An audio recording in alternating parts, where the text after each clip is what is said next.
Let's Mr. A to the Z exhibit. Disturbing the peace. You got it. Haunted. What's your name? Wendy Williams. The Wendy Williams Experience.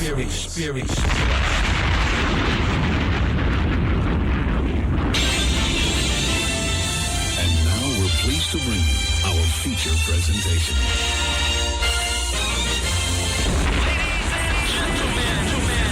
What you're here are about to witness the greatest queen of all time. Okay, party people in the house. Turn it up, yo. Turn it up. This is it. Allow me to reintroduce this From west to east. Just better get it right. Y'all know the name. Wendy Williams. Been in this game for a while. I hate to brag. Ain't nobody Hey, this phenomenal. like the queen. Right here. Who the brother sis? So much drama. From yo block to yo block. I heard of the number one female. Been doing this for years. Every barbershop, beauty salon. Who the brother sis? So much Again and again. Wendy Williams, bringing your name up. A lot of you haters scared to death. She at it again. Wendy Williams. She in it to win. Wendy Williams. She back and she staying. Wendy Williams. The ain't playing. I like to present you the winner of the Game Shoes of the Year award. Once again. And here we go. Yeah. Woo! Yeah. More fire, more. Ra. Poola. Welcome to the show, everybody. It's the Wendy Williams Experience. As you can tell, I got lots of rest over the weekend. I've been up since 5:30 this morning, pacing the floor, waiting to get here to you all. I'm so full of energy, it's ridiculous. Okay, so we got a good show planned. Coming up, we're going to talk about Puffy and Serena Williams. I'm going to give you the people poll results about interracial dating. We'll put a new people poll question out there for you to answer for overnight into tomorrow. We'll talk about Michael Jackson today. During Advice Hour, I got to tell you something. I tried a new product this morning, and holy smokes. Ladies, I got a new product for you to try, and you can get it over at your drugstore. I need you to try this, though. Just try. It's fabulous.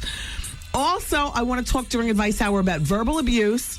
I got a fax regarding that, a fax regarding trouble in the workplace. I want to talk about pregnancy and weight. And I got from the experts, like how much weight you should be gaining and, you know, a few other things regarding weight. Also, your weight as it relates to your paper. Like, you know, what kind of money you getting relates to what your waist size is. And guess what? I've got a guest coming up today during the Hour of Truth. Last name Houston. No! That's right. It's not Whitney. No matter. But that's exactly. You're with me. You're with me. Yeah. Last name Houston. And I don't mean Houston like the Houston's restaurant. Last name Houston, relation to Whitney. Okay, have I said enough? Okay, Well, you all have to keep it here, okay? Because that's happening during the Hour of Truth. In the meantime, let's kick the show off. Hey, listen, it is what it is. Welcome to the Wendy Williams Experience. Yo, did you catch this flashback? Wendy Williams and Gorilla Black. The first and most obvious thing is that your likeness to Biggie is overwhelming, and I know you get that a lot. Do you get any repercussions from that being in Compton? I come at them, yo, homie, I've been wearing my khakis since khakis was khakis. All of them had curls. Before that, you know, y'all knew what a curl was. So Right. At the end of the day, I don't really trip it. God bless them. We got him. This it right here. Miss a day, miss a whole lot. Coming through your speakers, boy. It's Wendy, man.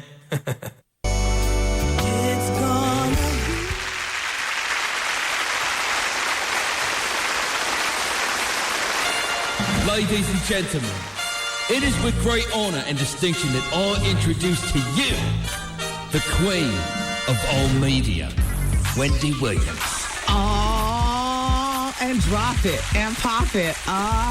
Make the booty clap. Hey, everybody. Welcome to the Wendy Williams Experience radio program. It's good to be here with you. Oh. Hey, look, just as I start talking, look, I see I'm judging through what's all going on in the gossip. Look, it says Wendy Williams CD is her beloved. I don't know what beloved. What does that mean? I guess like Oprah's beloved. Oh, okay. Yeah. Okay. Don't you pronounce that beloved? Or it depends on what region of the country you're from? Yes, it depends. I say beloved. Hi, everyone. As we all know, perhaps we don't. Oprah can do no wrong. Well, almost. Talk show billionaire. Blah, blah, blah, blah, blah. Then there's in her second year of syndication, New York City area radio personality Wendy Williams, a girl from New Jersey, is, if there is ever one, is learning a similar lesson in her CD. Okay. Back there. Well, I have to tell you something right now. Like Oprah, I got a day job. All right. And with 5 hours for a day job, I got plenty of time to play with other things. Whether it's books, TV, CDs, whatever. And at the end of the day, I'm knocking on wood. My day job takes me home just lovely. As I've put 20 years into this, or damn near. Thank you, everybody, though, by the way, for getting my CD.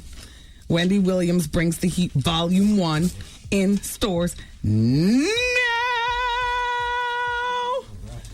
Oh, and shout out to Carrie. I lie to you not. So Carrie says this, Wendy, put that where back there. Wendy, get ready. Well, I'm ready for Volume 2. Word up. Mario Winans on your album is real. Have a great day. And that's from Carrie, who's working in Freeport. Thanks, Carrie. So how was everybody's weekend? Man, I slept so much. I was up at 5:30 this morning like, wow.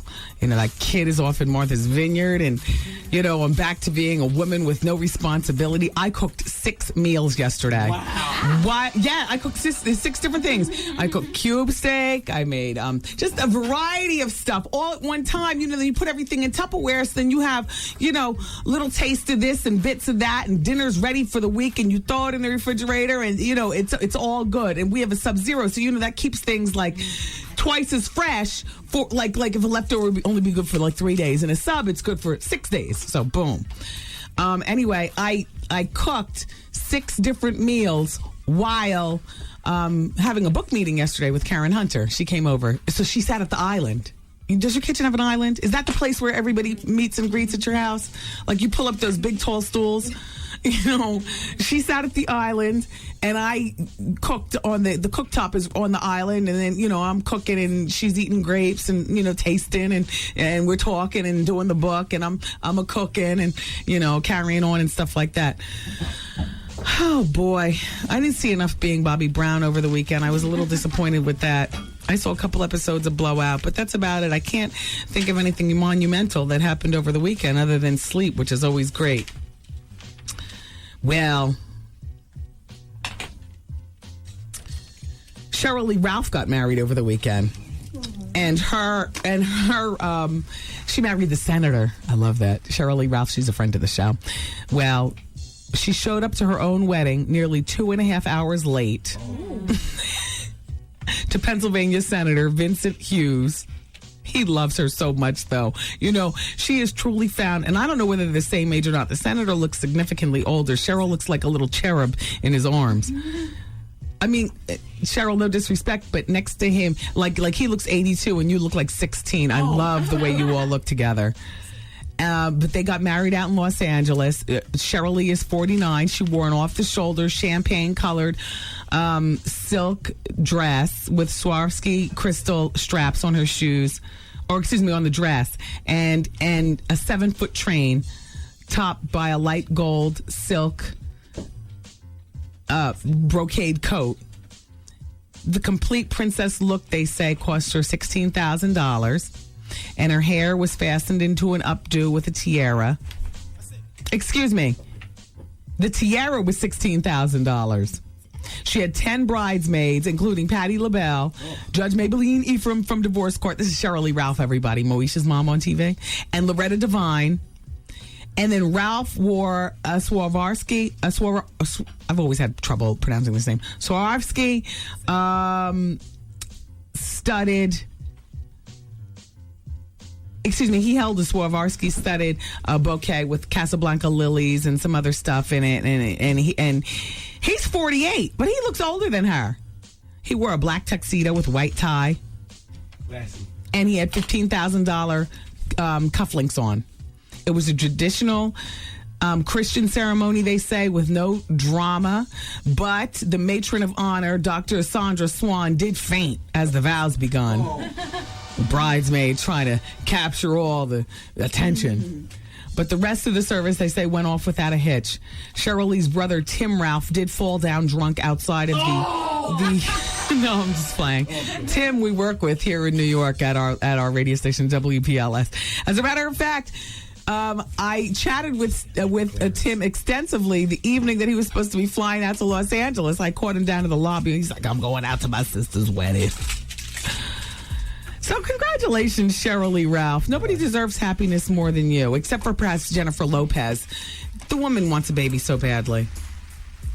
And I understand how she's seen all kinds of career success, but when you really want a baby and you're really as soft and pink as Jen, Oscar couldn't take the place of a baby at this particular point. Not even an Oscar, because she already has more money than she can spend. You know? I understand that she's about 6 weeks pregnant, Jennifer Lopez. That's what the word is. Yeah, I'm real happy for her. If that's the case, Jen. If it's not, then I'm sorry. I'm pushing the gun too fast. I want a baby for you worse than Mark does, because Mark already has kids. You got to figure he might be coming from a little selfish place. Oh well, you'll have a mother, or however you do the accent. To two beautiful stepchildren. What's the matter with my kids, huh? Jennifer? My kids are your kids are my kids. Oh, you don't have kids. All right, my kids are your kids. Be happy. We'll adopt if you want. Jen wants to have babies from her own cat trap and from her own situation. So, Jen, if you are pregnant, then congratulations. I have no idea what to send you as a baby gift, but I would love to be able to send Jennifer Lopez something, just because if there's any bit of pink in you at all, then at least a little piece of you, even if you don't like Jennifer Lopez, you feel for her situation. Dear Wendy, what's the name and location of the soul food restaurant in Irvington, New Jersey? Monty's? There you go. I made 6 dinners last night, but I'll tell you what, I didn't make any soul food in that. It was all the healthy, you want to eat in my house, everything healthy, hard, smart, fake salt, fake, butter buds instead of butter. Oh, it's healthy. Egg beaters. Egg beaters instead of real eggs. Lemon instead of salt. Broiled instead of fried. After a whole weekend of that kind of eating, I'm definitely going over to Monty's tonight with a little food. Kid's not around. I don't have a story to read or a time schedule. Are you kidding me? Shout out to everybody in Monty's Soul Food in Irvington. Yep, that's what it's called. You didn't put your name here on your fax, but I see you're faxing from the 718. I'm sure they have good soul food in the 718, though, where you don't have to come all the way to Jersey, right? Yeah. Oh, yeah, please believe. Monty's is serious. It is. It's very good. I have to be honest with you. The whole weekend. Oh, by the way, speaking of serious, we do have a member of the Hoston family coming on the show today. That's for real. And I know that we are not on in Atlanta, Georgia. We have an overwhelming amount of people who are in the listening room. What do you call it, Art, when they listen on the internet in that room? Just listening on the internet. All right. Well, we have a lot of people who listen on the internet. There you go. And those people are from a number of places, but I know that we have a big Atlanta online listenership. ATL, I need your assistance with something. I need you to get in contact with anybody that you know in the legal community in the ATL, because, I'm on a little mission, and I need a lawyer in Georgia, a lawyer involved with family court. Is that saying too much? Uh-oh. Okay. I need a family court lawyer in Georgia to be listening to the show for the Hour of Truth, because I think I got a client for you. Uh-oh. It's going down. It's going down. Uh-oh. Okay, now, just ahead of time, You can have my fax number, 866-WendyFax, and my assistant, Nicole. It's Nicole at WBLS.com. If you hear something that you think you might be able to handle this legal situation, then feel free to correspond. Thanks.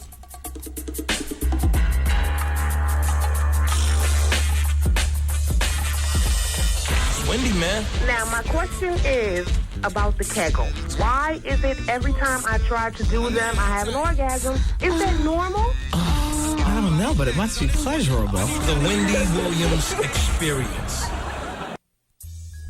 Uh-oh. It's 107.5 WBLS, today's R&B and classic soul and the Wendy Williams Experience. Vaughn Harper's coming up at 7 o'clock with the Quiet Storm, everybody. So, how was Grant's Tomb on Saturday? Fabulous? Wonderful. Wonderful. Actually, it was yesterday. Yesterday. Yeah. So, Art. Stupid Art. Even in front of the interns, he actually expressed such naivete. He says, I didn't realize so many male models are gay. Oh. and me and the interns are looking like stupid. And so he says, because everybody's getting dressed behind. Art hosted a fashion show at Grant's Tomb yesterday, and apparently he walked the fashion show as well as hosted. You had to be outfitted in something and change backstage like a Tyson Beckford or something like that. You were getting your Tyson on. Yes. And Art was saying that he was like a kid in a candy store because the girls were naked. You know, models have this thing where they just take their clothes off in front of anybody. Yeah. And so Art was like a kid in a candy store, or so he says. You know, could be a beard. Anyway, and so he said that the male models, you know, like he's like smacking, like, hey man, oh, look at that, boo. Hey, these girls are taking their clothes off, and the guys are like, you know, whatever. Yeah. You know, novice. Queening out. Yeah, they were busy queening out with each other, and Art's trying to get them to look at the girls. Yeah. Anyway, but you had a good time there? Yes, it was. All right, so Harlem Week is officially in the building, then, right? Yes, and there's a couple people down there. That was the kickoff of Harlem Week. Oh, and here's Art's shout-outs. Thanks to everybody for coming to the kickoff of Harlem Week, including Deborah Wilson, Parnisa? Yes. Mr. Henson? Yes. Those were the organizers. Oh, okay. Yeah. And the organizers. Yes. It says down here at the bottom. Oh, sorry, yeah, they were the organizers. Now, how did Tootie receive you from Facts of Life? Oh, well, you know, she's an actress, so she's like, hey, Artie, how you doing? I gave her a little hug or whatever. I don't think she remember who I was. Yeah, no. She ended up playing a catch anyway. Oh, she did? Okay. All right. Well, thanks, everybody, for showing up. You know, we're still celebrating our 107 days of summer. They continue. You know, WBLS, we're rocking the Hudson River with our Cruise 3 on Saturday, August 13th. It's called Midnight Summer Madness. And as usual, we're sailing on the Horizon Yacht. There's a gourmet buffet and dessert. Today's R&B and classic soul. 3 decks. Chuck Chill Out. What do you need to know? 21 and older, of course. Tickets are on sale now at Ticketmaster and Ticketmaster online, Ticketmaster.com. Or you can just phone and charge your tickets now at 212-307-7171. Once again, that's our third cruise of the summer, Saturday, August 13th. These are always a lot of fun, you know. Sponsored by Foxwoods Resort and Casino, closer to New York than Atlantic City. And ABC's One Life to Live is a sponsor also. Well, that's fabulous. And, of course, your radio station. You know what I mean? You got any leftovers from your grub you was cooking this weekend? Yeah, you know what? I made a bit of this and a bit of that. Like, I didn't make actual plates. You know what I mean? I don't do that. You know, you make, I made some fish. Samples. So, exactly, kind of like that. Like 3 big slabs of fish. Right. You know, 3 cube steaks, an oven stuffer, a small lasagna. Yeah. You know, just some... A little food. Yeah. Okay. I mean, you can make it into a big deal. Then I made sides. You know, egg noodles, broccoli, snow peas. Sounds good. Yellow rice, candied yams. What you drink? While I was cooking, I had. Uh-oh. Why do you ask that? No, okay, like when you were eating, what did you drink with your meal? Oh no, I sample out of the pan. I don't actually sit down and eat. Yeah, no, I can't. Oh, okay. No, I sample out of the pan. Okay. You know, which you normally don't like to do in front of other people. Right. Karen was over, and I was a little embarrassed to do it in front of her. But as a matter of fact, I was sipping on white wine while I was cooking, which took away my inhibitions to eat right out of the containers. Right. I wish Karen, you want some? Hell no. You double dipping with your fork, coughing. Did I just see you kiss it up to God and put it back in the pan? Oh. That's me. Please. Oh, God, I'm sorry. I'm thinking I'm turning down, and down. Oh, I just hung up. All right, let me just continue with the break, okay, everybody? Shout out to everybody who's going to Boulevard tonight. I might have to pop back through there after going home, catching a disco nap. You know, because I feel like I'm on vacation. All right, everybody. It's the Wendy Williams Experience on your radio station for today's R&B and classic soul. It's 107.5 WBLS. It's Wendy with the throwback from way back. For Wendy Williams Experience. For Wendy Williams Experience.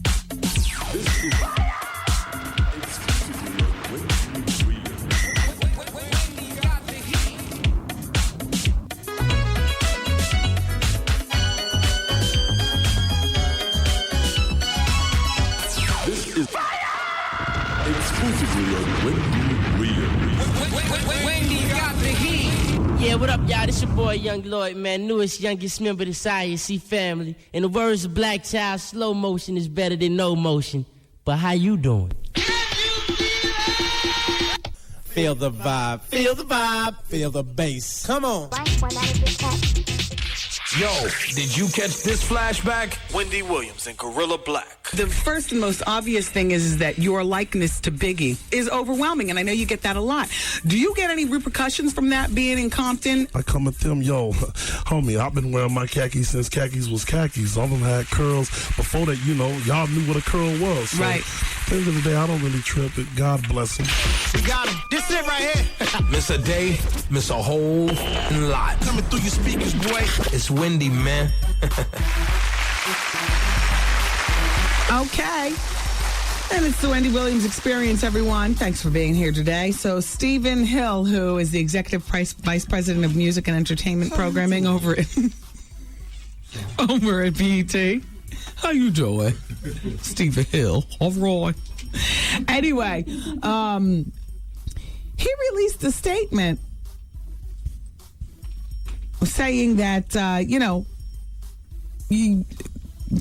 there was no argument and no quitting on the spot. Now, there's more to that statement, but first let me just back you up for a second, because the rumors have been flying around that at the BET Awards, or right after the BET Awards, that's when Free said, "That's it, I quit." Well, there were several reports saying that Free and this guy, Stephen Hill, had a verbal altercation during the ceremony, and that caused her to quit on the spot, which is why, and I still haven't seen the BET Awards, but that's why she wasn't there to present the Viewer's Choice Award along with AJ? Exactly. Oh, okay, so you were watching. You were looking for her? Yeah, she didn't go. She wasn't up there. And you were wondering what happened to Free? Yeah, because she was there for the pre-show. So you weren't thinking, okay, well, maybe this is just supposed to be AJ? No, not at all, because they do it every year together. Viewer's Choice Award together. Together, with the viewer that they picked that won to go up and present the award. Okay, that's Jamie from the intern corner. Well, so Stephen Hill said that, here's what he says. Here's his quote. "There was no argument, no quitting on the spot. Free was on vacation, like I previously stated, but apparently decided during her time off to move on. So why didn't Free present the Viewer's Choice Award?" Well, he goes on to say, "That's something I'm not at liberty to discuss." Verbal altercation. Mm-hmm. Did he read you? Uh-oh. Did she read you? Stephen Hill.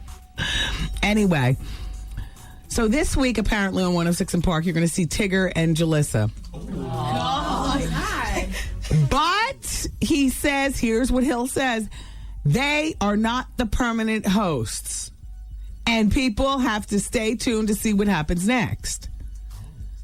They also say expect to see Ray J, Melissa Ford, and Mad Links as the guest hosts. So, but moving on, Kim Whitley just signed a deal with ABC TV. They say it's a lucrative holding deal.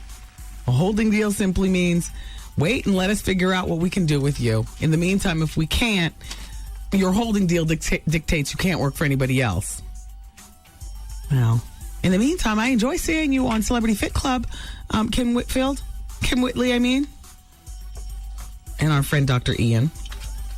So they say By the way, I still haven't seen, I think I told you in the last break, I've been looking for ABC Family to rerun Venus and Serena at a time when I'm sitting in front of the TV. I haven't seen it. I haven't even bothered hunting it down. You all don't really say that much about it, I'm assuming. I saw one episode. Okay. And it looks very contrived. Like, they're acting. So, like, they'll do phone conversations and I miss you too. Nothing about the men? No, not at all. Tennis matches and clothing lines. No going out to clubs and dropping it like it's hot? Nothing. Well, this is what was happening in L.A. at the Spider Club on July 22nd. Apparently, Serena and Venus were there, and a witness said, here's the quote, they had no shame. Serena was backing her butt up into some guy's crotch as Venus rubbed her hands up and down her own boobs and booty, stripper style. Yeah. Geez, I wonder what they have to ingest to get them whipped into that kind of frenzy. Do girls drink? Do they have drinks? I mean, you got to figure what's it going to... All right, to back your thing up to some guy, that takes nothing. Just a fat beat and some greasy, words. But, like, all you got to do is put little Kim, what? You got to go it on. You know what I'm saying? Forget about it. I was at the club on Friday night. Where did I go? I was over at Eugene's in Manhattan on Friday night. The joint was jumping. I didn't get there until like 1:45 in the morning. I took me a nice long disco nap. Now, ordinarily, well, I guess in any other town, but perhaps New York, you would think that if you're arriving any place at, 1:45 in the morning, the party would almost be done. But no, not in New York. Party's just getting started. As a matter of fact, the night worked out just as I thought it would. As I was coming in, they were leaving because they had like a noontime ferry or something like that. They were leaving for Martha's Vineyard at like 5:30 as I was all in the door. We literally had to back the car back out of the driveway to let them out. I know they smelled it all on me as I said, bye. Oh, you all have a nice trail. I'll see you. I'll call you later. Anyway, but yeah, all you got to do is throw that little Kim song on, and you can back it up. But I don't know about rubbing boobs and butt. That takes a little something extra, doesn't it? Mm-hmm. Like for me, that would cost nothing. It takes nothing to back that thing up. If I was going to dance in a club, that's not a big deal. But to be rubbing and feeling, that would take a couple of shots of Johnny Walker or something. Yeah, it's just a little something extra. Mm-hmm. Which one was doing that? Let me see. Oh, Venus. Mm-hmm. Oh, Patrick Ewing.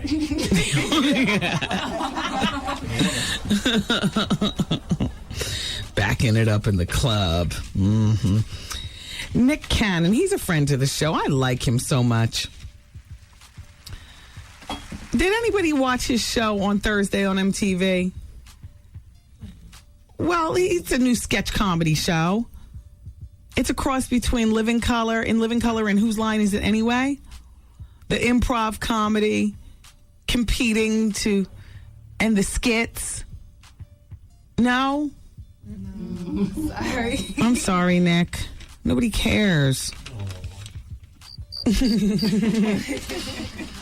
Dear Wendy, I think people who hate or turn their noses on interracial dating when they see it are probably jealous of the situation, meaning they probably wish that they could, that it was their man or their woman. I'm a product of interracial dating. Half black, splaboo, he puts in parentheses, and half white, splabin.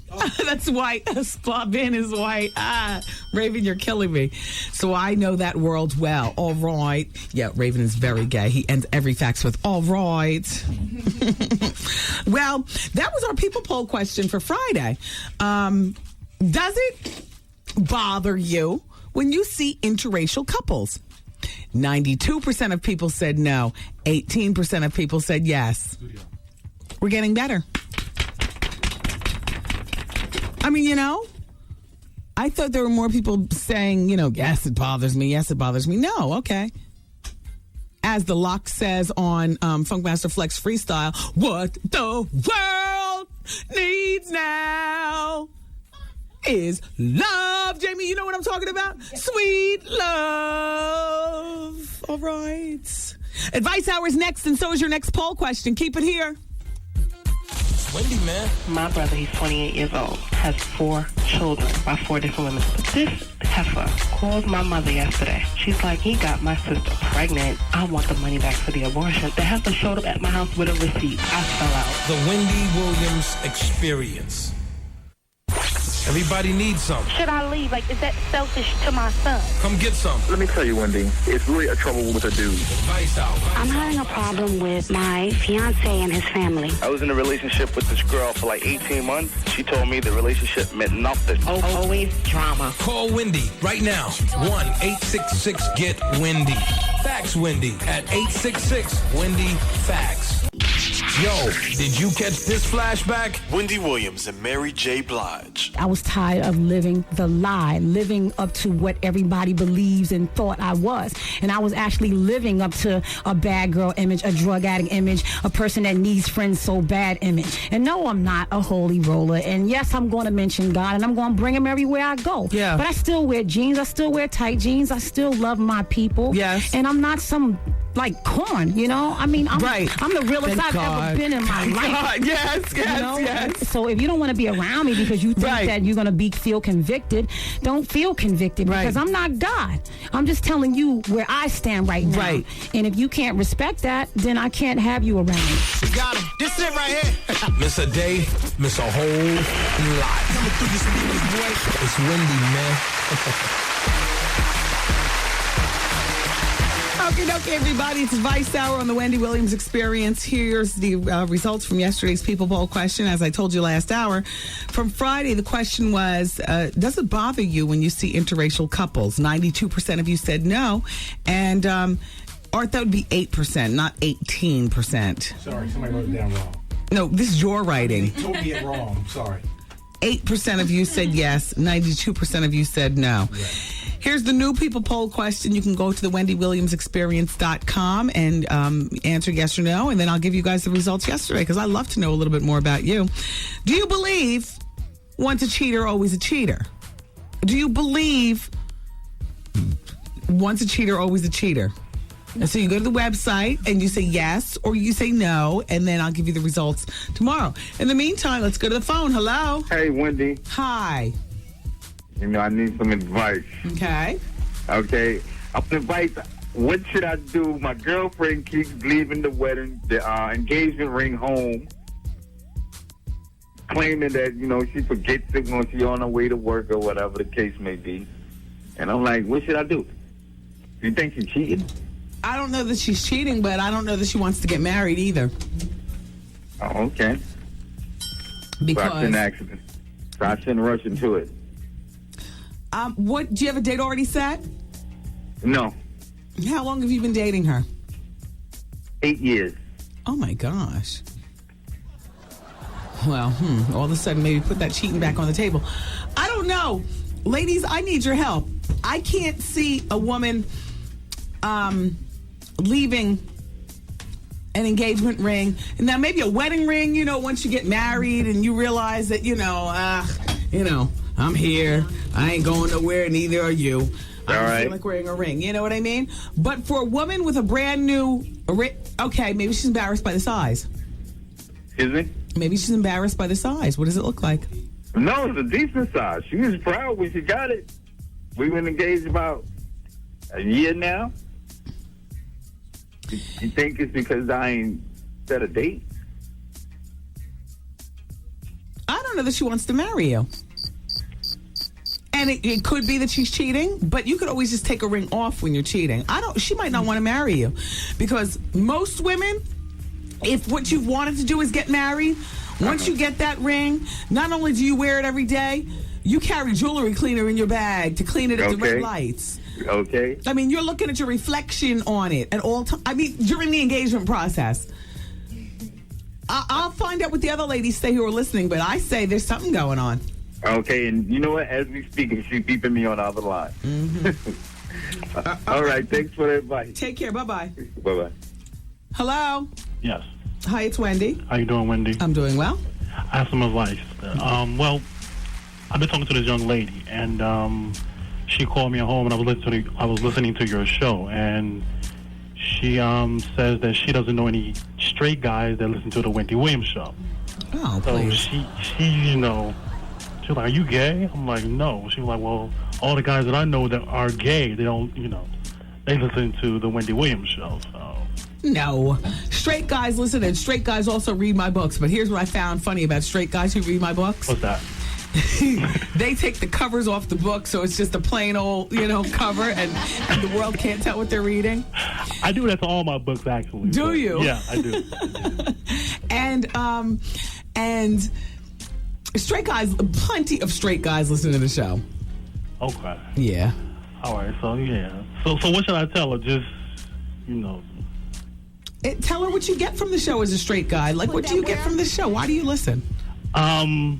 Well, I don't know. I listen because your guests and advice, and that's good. You're funny. I like you. Thank you. Well, then tell her that. Okay. And just be sure not to sit with your legs crossed like a woman or ever imitate the how you doing. Because there's nothing gay about that. It's a simple, friendly greeting that we do here amongst the show, with family and our listening family. But it might be a little soon in you all's relationship to start how you doing it. You know what I mean? Yeah. Yeah. All right. Take care. All right. You too, Wendy. I appreciate you listening. Bye-bye. Bye-bye. Hello? Hi, how are you? I'm doing fine. How are you? Good. Just called to ask a quick advice. Okay. All right. I had dated this guy for a number of years, and we just recently broke up. But it was just because we weren't getting along, like just petty arguments over nothing. Yeah. So, what my question is, do you think we should even try to reconcile and try to go back to each other? Well, you said you were dating him for a couple of years. That would be 2? Few. 2 years? 3. Oh, 3 years. Okay, a few. Okay. How old are you? 27. What kinds of things would you fight about? Just pettiness. I can't even tell you what it is because that's how petty it was. But it wasn't like... but it was big enough to end the relationship as opposed to continue on. It was just, we just lately haven't been getting along. Well, you know what? Every relationship isn't for everybody. Just because you date somebody, and even if you invest a few years with that person, doesn't mean that person's right for you. Right. Would you like to get married one day and have children? Yeah. Yeah. And so does he. So why don't you not throw his number away, but keep it? Right, because we are good friends. Conduct your life as a single woman. Keep him out of it, though. There's no need in throwing up in his face what you're doing on Friday night, but just that you're busy on Friday night. Right. But you need to get out there and date more. But keep his number and if it's meant to be, like they say, it'll be. Right, and that's what I say too. But then it's like, we still really care for each other. Do you still sleep together? No. It just happened recently, like very recently. Okay.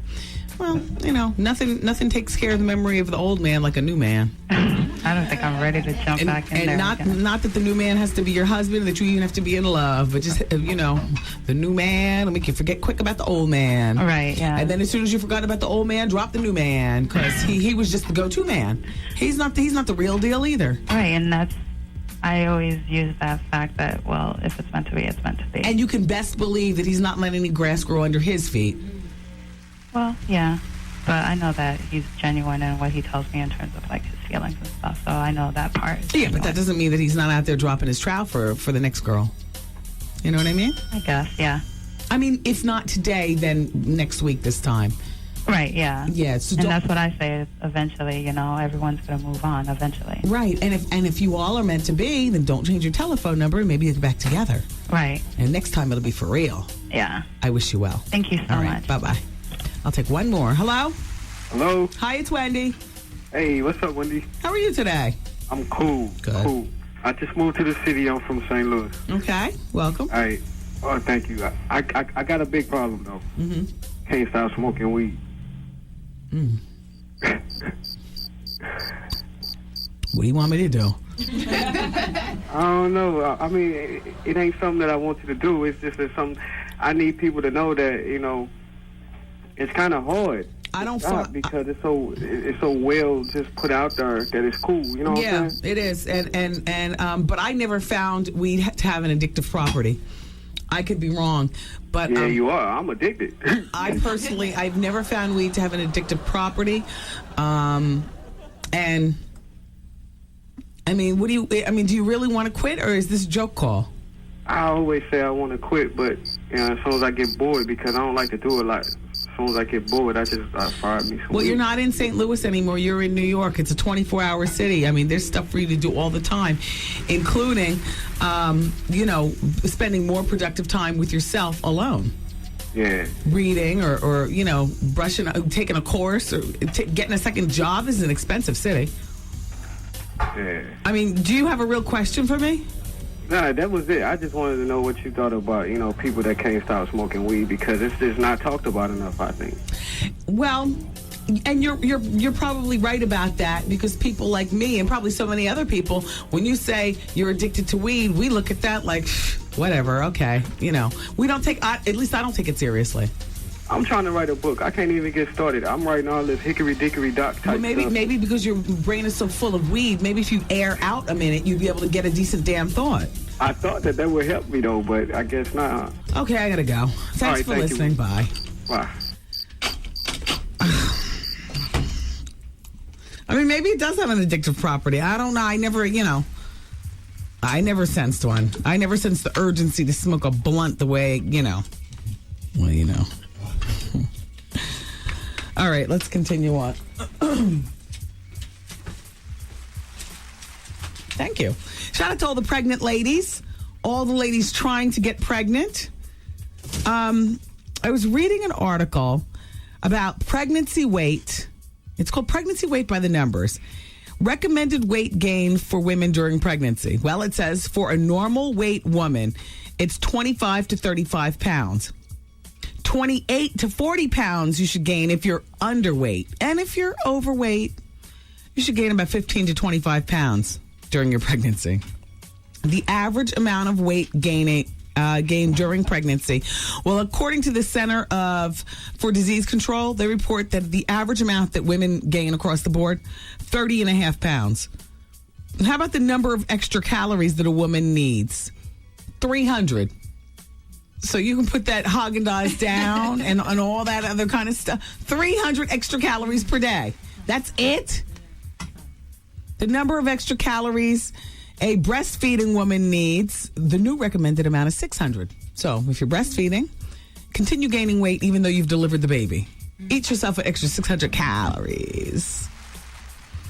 How long a woman should wait to exercise after giving birth? 4 weeks. If a vaginal birth, and 6 weeks for a woman. They say at least 6 weeks for a woman who's had a C-section. The average number of pounds a woman retains 1 year after giving birth. Are you ready for this? 3.3 pounds. That's a lie. That's according to Cornell University's study. 3.3 pounds after a year. Mm-hmm. Back there. What else do I have? Oh. Dear Wendy, I'm going to make this short and sweet. I need to lose 60 pounds. Where should I start? I don't have a lot of money, but I'll do whatever it takes. Food, exercise, etc. Sign, 60 pounds too much. Well, do what me and Dr. Ian recommended, because I thought about it and asked him if he'd co-sign with it, and he did. Okay, I said 1,000 calories a day. If you eat 1,000 calories a day, you will definitely lose a pound a day. You stick to that for 30 days, girl, you're good to go. Dr. Ian says that you can get the same result by eating 1,300 to 1,500 calories per day. Okay, fine. If you stick to that and make it healthy stuff that you're eating, so you're not losing out on your vital nutrients, you'll be good to go. 60 pounds. Okay, I would say realistically 3 months, because, she might be doing a little cheating in between. It'll take you like 3 months. 1,200 calories a day. There'll be water and, well, you got 1,200 calories after that. Water, a bite of a cheeseburger, then that's it. I just went to the grocery store yesterday, Food Town. I'm going on a lean cuisine diet from now until, which is part of LA weight loss. You eat lean cuisines. 280 calories. Swedish meatballs, lasagna, pizza. You know what I mean? You bring out your Lowry's, your Mrs. Dash, and your garlic zhuzh. You can really hook it up. Then a little Weight Watchers ice cream sandwich. That's 60 calories. So that's 280 for the entree, 60 for the dessert. You see what I'm saying? Start eating some of these things I have here in my bag.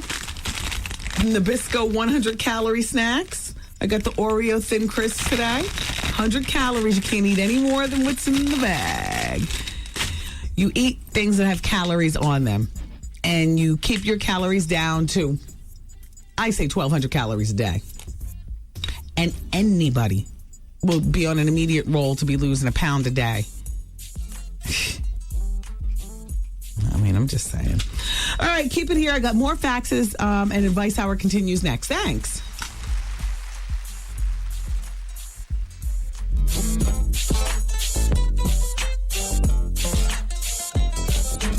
Wendy, man. Michelle? Yeah. You're just having casual sex with him. Right. There is no engagement. No. He's got a girlfriend. So-called. I'm pregnant now. Should I keep it? Wait, hold on for just one moment. I'm about to reach through the phone and crack her skull. The Wendy Williams Experience. Taking care of your health is important, but it can be expensive. I know a lot of you out there have some trouble paying for your prescriptions, especially when you don't have prescription coverage. Well, the good folks at Walgreens and Together RX Access have a solution for you. Sign up for the new Together RX Access card at Walgreens, and you could start saving 25 to 40% and sometimes more on over 275 brand name prescriptions, including Lipitor, Allegra, and Nexium. Together RX Access even helps you save money on diabetic supplies and on many generic prescriptions too. If you have no prescription coverage, you may qualify for Together RX. Certain income limitations apply. Discounts do vary by drug and pharmacy location. Go by your neighborhood Walgreens today and pick up an application for your Together RX Access card. Walgreens, the pharmacy America trusts. It's 107.5 WBLS, today's R&B Classic Soul in the Wendy Williams Experience. Oh, boy. WBLS Hummer's been getting around all summer long. On Friday night at 11 p.m., the Hummer is going to be at a place called the Flatiron Loft. Do you know where that is? It's on 28th Street. 28 West 20th Street. It's on 28 West 20th Street between 5th and 6th Avenue. That is the Flatiron Loft. Sounds like there's a party going on, and the WBLS Hummer will be sitting outside on the sidewalk. And you can enter to win some great prizes courtesy of Dub Magazine, Bud, and Bud Light. For more information about what we're doing all summer long, you can log on to our website at WBLS.com. But most importantly, just keep that date in mind. This coming Friday, August 5th, Flatiron Loft, 11 p.m., the Hummer. Whoa. Remember how Fonzie used to give his orders? And then he said, be there. Whoa. Whoa. Oh, boy. Another reminder for you again about our WBLS Cruise 3. It's going to be Saturday, August 13th. The Horizon Yacht, buffet, gourmet, dessert, fabulous, R&B and classic soul music, Chuck Chill Out, 3 levels. You want the date again? Saturday, August 13th. You have to be 21 or older to go to our WBLS Moonlight Cruises, and this is our third one. It's called the Midnight Summer Madness, which means it's going to probably be leaving somewhere around midnight instead of the usual takeoff time of, well, while the sun is still up. So Chuck Chill Out's in the mix, and tickets are on sale out with Ticketmaster, and you can just give a call now, 212-307-7171. 212-307-7171. It's sponsored by Foxwoods Resort, ABC's One Life to Live, and of course your radio station for today's R&B and classic soul. We're 107.5 WBLS. Wendy Williams rocking your station, dropping hits across the whole nation. Wendy Williams rocking your afternoon. This is I get around. check this out, y'all. It's Fizzy Wold Mac, you know what I mean? Yeah. Mo P's up in here. Mo P's. Fizzy Wold Mac. Lays. Fox Beige. Yeah. And you're listening to the Wendy Williams Experience, all right? Go, but if she keeps on.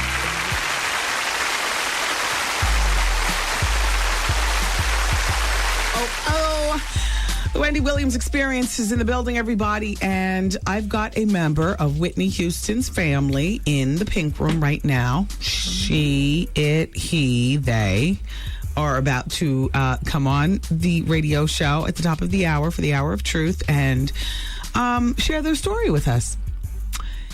And I would like for this person's going to need some legal assistance. So I hope that the legal community in Georgia right now is listening hard, because I think I got a client for you.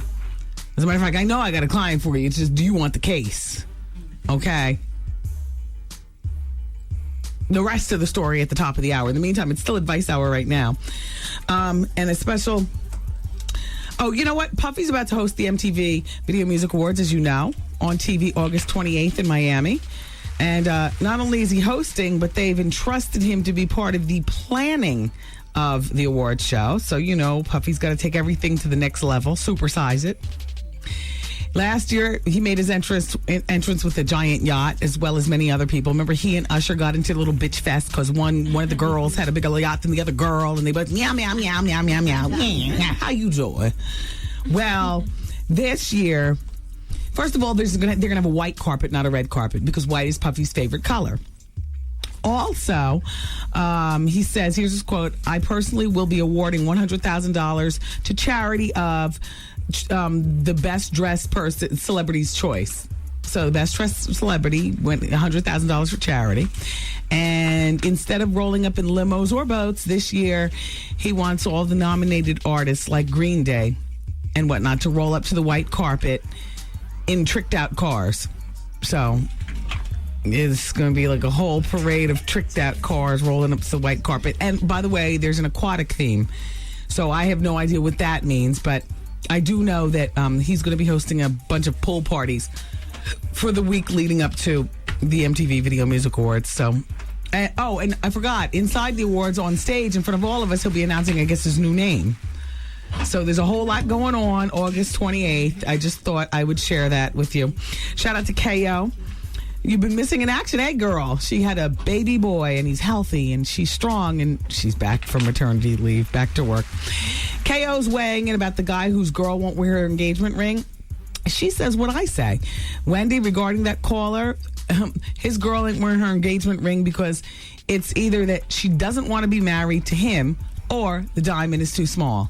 Believe it or not, some girls aren't just grateful to be engaged. Some girls aren't just grateful with, your little diamond chippy. Some girls aren't even grateful with 2 carats. Some girl, you understand what I'm saying? And that's a whole nother conversation. But I will just say that I agree with KO. It's either she's not ready to get married or she's embarrassed by the size of the ring that you gave her. Regardless of what you think you might have done. I V'd my legs this morning for the first time. Have you ever V'd? No. V-E-E-T? Have you seen it? With that plastic thing that you could shush up your... They worked the bomb! What? Didn't irritate my eczema, nothing. And my legs are smooth. And turns out my sister Nicole, because I was bragging when I first got here, I said, I V'd it today. She says, I V'd all the time. She V'ds under her arms because she was tired of shaving every day. She says the hair grows back too fast. Now, I don't know anything about the hair growth process. I'll have to report back on that. But I can tell you what, Veet is a no-brainer. You put it on your legs for 6 minutes, and you take that little fake rubber razor, and you go up your legs like the girl in the commercial. It is the bomb. And then you get in the shower, and you're off for the day. The bomb. The bomb. Veet. Love it. Dear Wendy, to begin with, I love the show. It's the best. As another female, I truly value your opinion during advice hour. Anyhow, I just graduated from college and I work at a law firm. It's V-E-E-T. Veet. You can get it at the drugstore. It's the bomb. I just graduated from college and I work for a law firm. I've been here for quite some time and I really love the work that I do, but I'm seeking more money as I have loans, etc. However, I went on an interview the other day and was hired to work for another firm. The salary is great. The benefits are exceptional. However, The attorney who I would be working for has a severe temper problem and tends to lash out at his employees for no particular reason. I'm really interested in the position, but I'm afraid that I would be lowering my standards and disrespecting myself by having someone degrade me. If you were in my position, would you accept the position? How powerful is this attorney? Now, what can this do for my career? For real. You know what I'm saying? Because if I know I'm walking in there, my work is sharp and I'm a fast learner and I'm willing to put in the extra mile because, what did you say here? I just graduated from college. What does this say here? You need more money and this is a great salary and great benefit. Oh, you said exceptional benefits? I say, man up. You don't have any kids. You don't have a husband. You better man up and wear that stress. You know, think about something less stressful once you develop your own life. And you know what I'm saying. I'm not saying you don't have a life. I'm just saying you didn't mention a husband or kids here. You know, you didn't mention, you know. Yeah. I mean, you're in the years where you need to take that stress and wear it and get your money on. Get your grind on. Yes, girl, you better take that job. Dear Wendy, my husband moved to Texas. I kicked him out because of verbal abuse, but now he wants to go to therapy, etc., and move back in. Would you take him back? I have a 9-year-old son. Verbal abuse, verbal abuse, verbal abuse. I'd take him back after therapy is complete and with an addendum. And the addendum would be, I will divorce your ass, you know, if it happens again. No, we will divorce. Forget the separation. And I wouldn't take him back in the house. I would tell him, all right, we'll move back up here from Texas, get an apartment across town, get you a job, because there will be no romance without finance. Part of the verbal abuse is that, you know, your job situation, you know, I don't know that that's the case, but I'm just saying. Sure. I mean, it's worth working out. Verbal abuse is not kicking you down the steps, although it is calling you, you know, mother, father, B and all like that, you know. And I understand where that wears on you and everything, but that's worth going to therapy and salvaging. I mean, you got a foundation and a 9-year-old son. I'm presuming that your son is with your husband. You didn't say that. I'm just assuming that it is. Yeah, you've got foundation, something to work for, and you kicked him out. You didn't divorce him, which means that you're probably not ready to divorce either. Because otherwise, why wouldn't you be filing your papers? He had enough time to move down to Texas and everything. Sure, go to therapy. Go to therapy. On your terms, because now the ball's in your court, and you've got to make that perfectly clear to him. All right, I wish you well. Damn. I didn't have a chance to relate your weight to the money that you make, so I'll do that in the beginning of next hour. And also, we've got a member of the Houston clan coming in to drop it for us. Thank you. It's Wendy, man. I'm constantly sleeping with my baby's daddy. He is engaged to get married to someone else. Should I give it all up and say, well, I tried to have a relationship here? You can't have a relationship. He's engaged to somebody else. He's about to get married.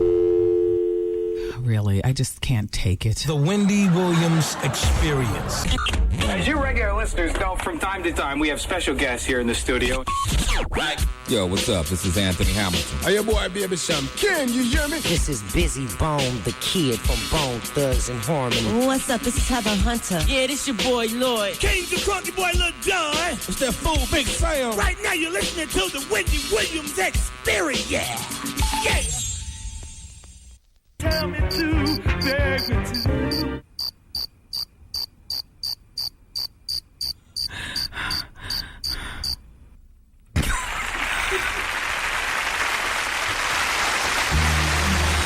Oh, thank goodness. Saved by the applause. Woo! It's the Wendy Williams Experience, everybody. And it goes like this. All right. Open the door, April. Let's let our guest, Miss Houston, in the studio. Oh. Ladies and gentlemen, Monique Houston. Hello. Monique is the ex-wife of Whitney Houston's brother, Gary Houston. Correct. Are you the ex-wife? You guys formally got divorced, right? Yes, we got divorced formally almost 11 years ago. How long were you married? It's always a good question. We met in 87. We were married, I believe. We met in 86. We're married in 88. and divorced 11 years ago. Do the math. How many years were they married then? It's She didn't always answer like the question. a blur. Everybody always asks me, and I have to always trace the numbers. They were married in 88 and they've been divorced for 11 years. April, how many years were they married? All right. So Monique is in the studio, everybody. Monique is a very fit woman of a certain age. Yes. You're a very attractive woman, too. Thank you. And from what I understand, you have 3 children. 3 children. Are they all Gary's kids? No, the older 2, I have 2 children with Gary, Asia, and Asia's 18, and Jonathan's 16. All right. Now, to give a little bit of history on how I know you anyway, Monique has been in and out of looking for different monies, can we say? At different times. At different times over a few years period of time, and she's gotten in contact with me and stuff, and I got a telephone call from Monique, and she said, it's got to stop. I've got my oldest, who's about to be a freshman in Hampton. Yes. Is that right? Yes, it is. And my middle child, my son, who is 16 right now. Yes, he is. And he's a growing boy. Yes, he is. He's an oversized child, has been oversized for a while. He's 6'5", actually. Wow. And size 15, 16 sneakers, so those aren't easy to find. Yeah. Especially when, you want the latest styles. And you know what, even more so, is there money owed to you in back child support? Is that? There was some money owed, and a little bit did come in, and that has been an issue recently with college costs and the money that I put out over the summer.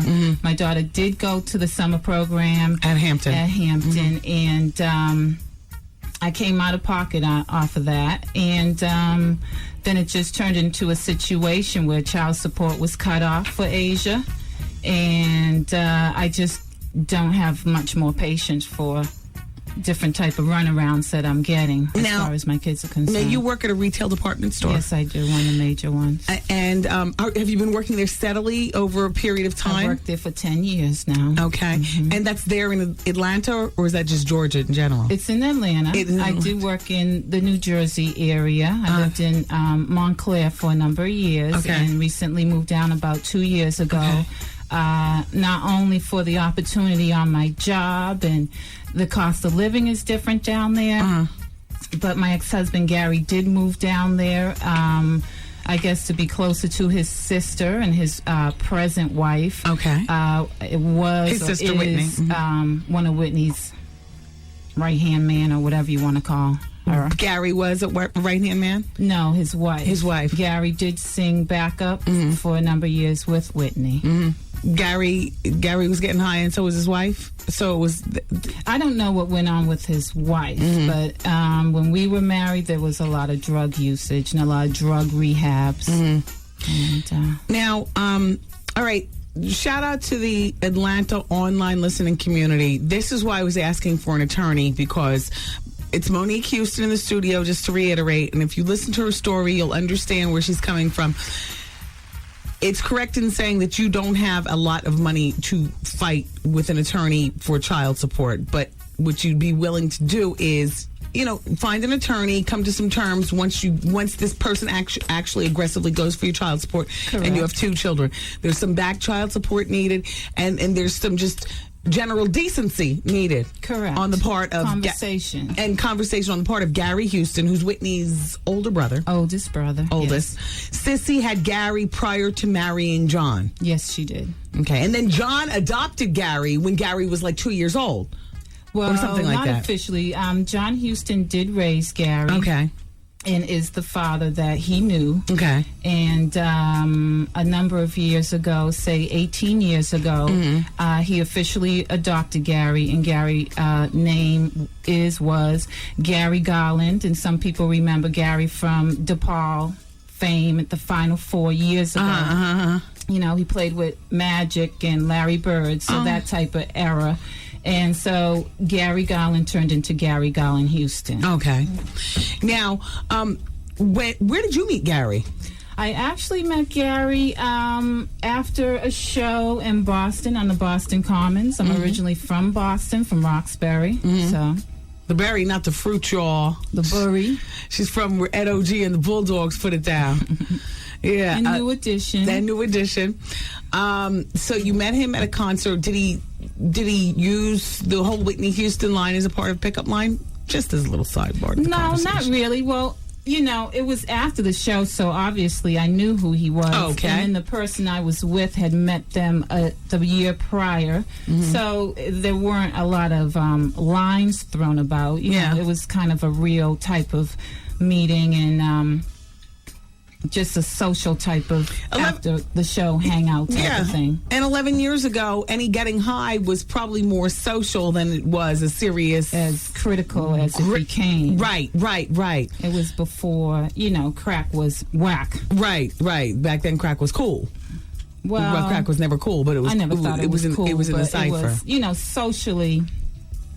socially back then, that was the thing to do. Not necessarily crack, but a little bit of blow here and there. Yeah. Which was not normally one of my things. But I was never totally taken. But you did, and then you met Gary, and you guys did. And did you ever do coke with Whitney? No, I didn't. How does that work? Because Gary would do coke with Whitney. Did Whitney like you? I don't know if she ever liked me. I wouldn't say that we had any animosity. We had the sister-in-law type of relationship. Mm-hmm. I was focused more on being Mrs. Gary Garland Houston than I was being Whitney Houston's sister-in-law. Right. So that was more my focus. So I wasn't always up in her armpit. So socially during the holidays, we would be over the house and hang out and, a lot of jokes and laughter, that type of thing. And I don't know if it comes down to, as far as I feel as Whitney or Nippy would view me, if it came down to her or her brother, it's always her brother, of course. Right. So, Now, she was with Bobby at that particular time, because you said you've been divorced for 11 years. Yeah, she met Bobby when I was still married. So kind of the wedding was kind of like my swan song. I partied my behind off. It was a beautiful affair.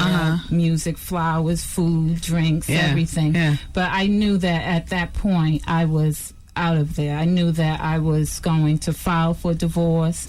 At that point, Gary didn't even attend the wedding. He was in rehab. You're talking about Whitney and Bobby's wedding? Right, yes. Okay. Yes. So that was when I kind of... Gary didn't attend the wedding? No, he was in rehab at that time. Had he been in rehab prior to that? A number of times. A number. Specifically for coke? Yes. Yes. Freebase. Yeah.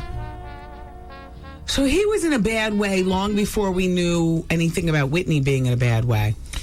Yes. Gary, who I believe now is sober, so, I do have to give some credit for that. Okay. But, Gary was the one that the family more focused on, kind of like Gary, the one with the problem. Meanwhile, there was some... minor drug use filtering around the edges. Right, with Whitney and whatnot. But and that whoever else in the family, brother Michael. Okay, Michael.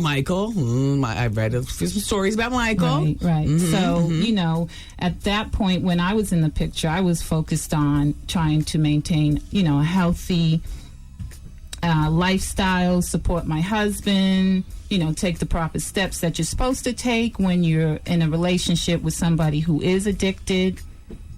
So at no time in your relationship with him were you right there partying with him before a light bulb came off and you said, oh my God, he's addicted? Because let me tell you. Or did you marry him knowing that he's addicted? Go ahead. I married him knowing that he was addicted. Okay. Let me tell you. Okay. Let me tell you my experience when I first met Gary. Okay. This was after the show and, drove around town. I guess, he wanted to find the spots. And the other person that I was with knew the spots in Boston. Buy coke. Right. Okay. To go and get whatever at that point. Coke. Went back to the hotel, Four Seasons or whatever. Okay. And went up to the hotel room. I guess, they cook it up. Okay. Go into the bathroom. Boy, is that not...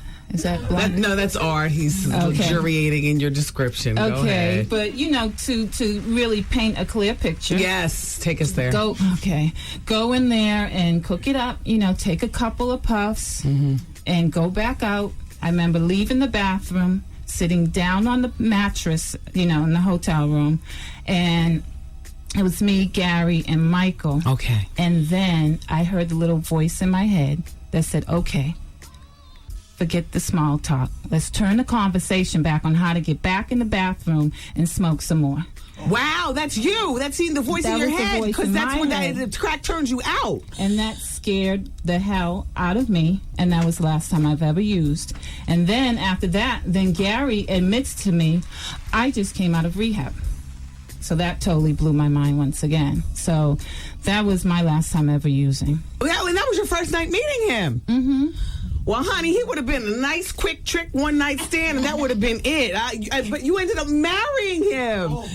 A man who you knew the first night he was a rehab failure, which plenty of people fail in rehab. Right. It was a rehab failure. He was sitting there smoking the demon, the devil, the monster. The devil. How many times had he been in rehab? Well, tell me about the rest of the evening. Okay, so then you said... so you went back in the bathroom. So that blew my mind. And then he was in town for a number of days, and we hung out, and it wasn't all drug usage. It wasn't usage at that point. Right. And to kind of clarify, nowadays, rehab, drug addiction, at that point, we weren't totally schooled on the effects of crack or the dangers of cocaine and all that. Well, had he lost teeth or loosened teeth? Not at that point in time, now. It eventually did happen? Well, the drug does eat away at your teeth, and there was a lot of trips to the dentist and, the fronts, and they would get loose, and you keep going back and fixing them. But there were periods of sobriety and fleeting moments of happiness. So, So when you eventually, it's Monique Houston in the studio, everybody. This is Gary Houston's ex-wife, Whitney Houston's brother. Monique was Whitney's sister-in-law. So when you got pregnant with you all's first child, yes, Jonathan, Asia, I'm sorry, Asia is 18, right? 18. And she's about to go to Hampton. When you got pregnant with Asia, how long had you been married at that point? We weren't married. I was pregnant before we got married. Oh, okay. How were you showing when you walked down the aisle? No, we didn't get married. Oh, yeah, I was. I actually got married when I was pregnant with Jonathan. Oh, with Jonathan. Okay, so you had Asia, and then by the second child, you were like, look, this is our second child. We might as well just get married. We're here, we're together, we're in love. Let's make it official. Did you have a big wedding? No, we had an intimate affair. Oh. What does that mean? Well, it was, I call it like mother, father, sister, brother. Okay. Just the close family. It was after they had come off tour overseas. Yeah. And we wanted... Hold on. Hold that thought. What she wanted. It's Monique Houston in the studio, everybody.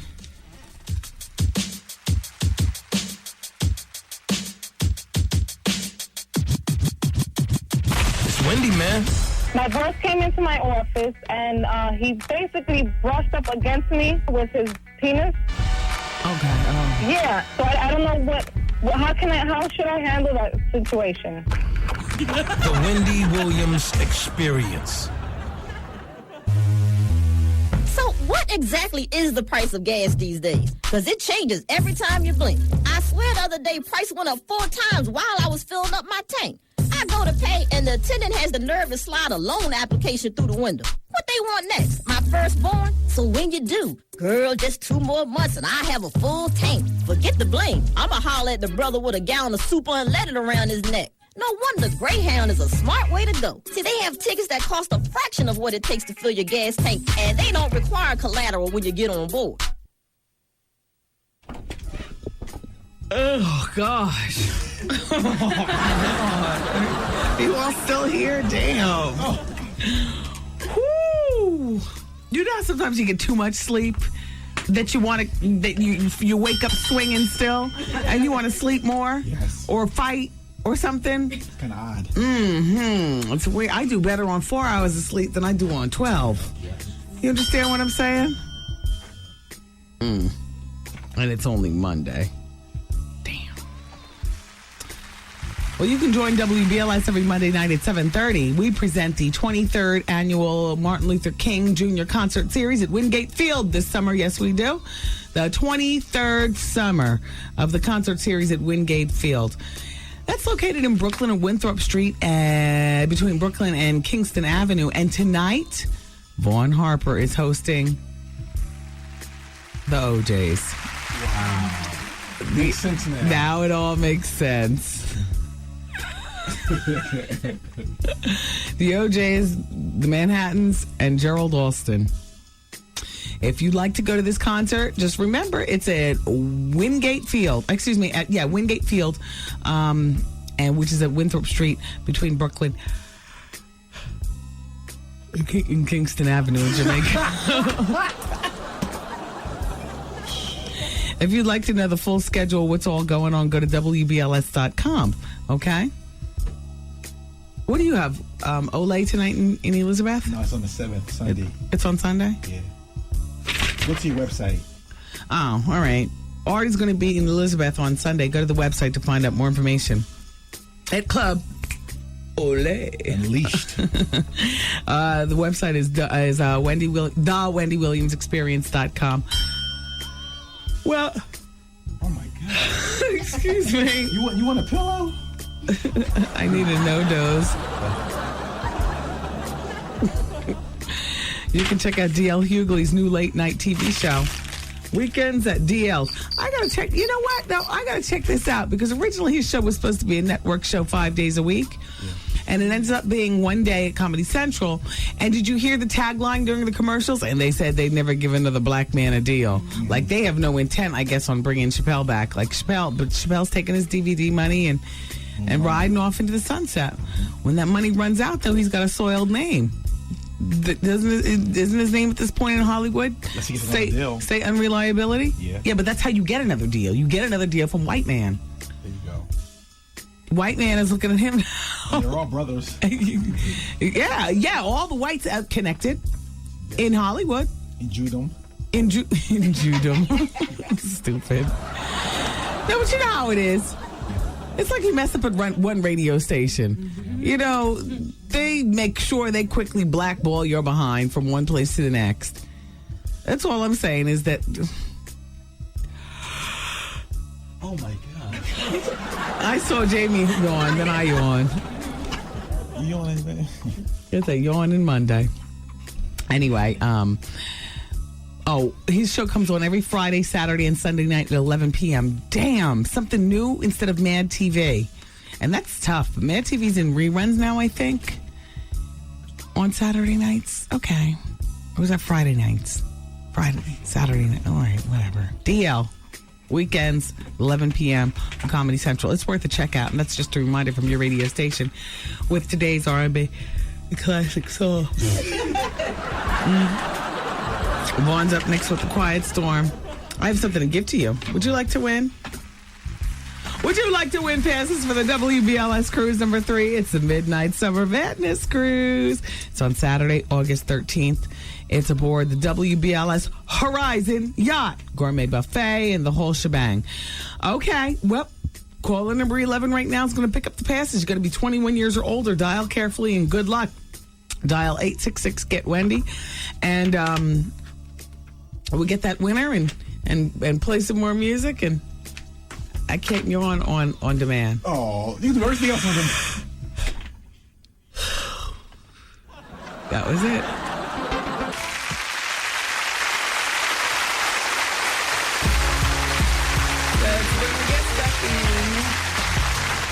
The lovely Monique Houston is here, everybody. She is the ex-wife of Gary Houston.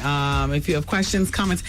Damn, why does the guy who helped commit so much devastation around the world have to be so fine? I'm talking about the London bomber that they caught. I mean, I'm looking at him and I'm saying half the women I know be hollering at him in the club. And here he is up here Blowing up the spot. Well, you lock him away. Because the boys in prison have a good time with him. Uh-oh. Mm-hmm. Monique, do you date? I've recently started dating again after, I can say, 6 years of celibacy. Wow, really? Well, when you and Gary divorced, yes, would you get back together and try to make it a go again? Like he'd come and see the kids and get the kids and maybe you'd have an adult date with him? We maybe tried one adult date at a basketball game, but see, the situation was it had become such a difficult situation to live in. Yeah. And I wasn't getting the support from the family that I should have under the circumstances, not financial, but as far as, you have to have certain boundaries and limits with somebody who's using. And I would lock them out the house and they would turn against me. So I left the situation, and then I left on a Friday, and I found out that weekend he moved in his girlfriend. The weekend right after I left, who is now his current wife. Oh, okay. So, and I knew she was waiting in the wings. Well, clearly he's cheating on her too. I mean, how you get him is how you keep him. Correct. Okay. And the month we were divorced, they were married, and he had a baby with somebody else. So. Oh, well, see? Karma. So, yeah. She walked into the situation with her eyes wide open. Right. What is Sissy Houston, your ex-mother-in-law, your children's grandmother? Yes. Because you have a third child. Your third child is by unsuccessful relationship. An unsuccessful relationship. And your third child is 3 years old. 6 years old. 6 years old. Okay, young. When is the last time your two children by Gary, 16-year-old and 18-year-old, saw Sissy? I don't recall the last time they saw her. They're in contact with her on the phone, but they haven't seen her in a while. Is she a good grandmother? She can be loving. She's not like the grandmother my mother would have been. Yeah. A hands-on, come over, spend the night. Because even if you and Gary are going through your things, you know what I mean? I would think that maybe she'd send a ticket or because the kids are old enough now they can get on a plane, they can fly themselves. Correct. The two of them together, they can. Correct. One has the other's back. Correct. So they don't do that. They don't visit grandma? No, not really. No, they don't. How many grandchildren does Sissy? Well, she has Bobby Chris. Do your kids know Bobby Chris? Yes, they do. They see her from time to time, really. They're like strangers to her? No, I guess when they do see her at the holidays, it's just like you would see your cousin after you haven't seen them in a while. Well, wait a minute. Did you spend the most recent Christmas with the Houston family? I didn't. I don't recall if they did. Your children, did your children spend Christmas with Whitney and them? They may have went over to see their father. I don't know if Whitney was around. So they did go over to see the father? Yeah, they do visit him. At his house? At his where house. He's married? In Georgia. Okay, in Georgia. Now, how good is his relationship with Whitney at this particular point? Whitney and Sissy. And what I'm trying to do, follow the money trail.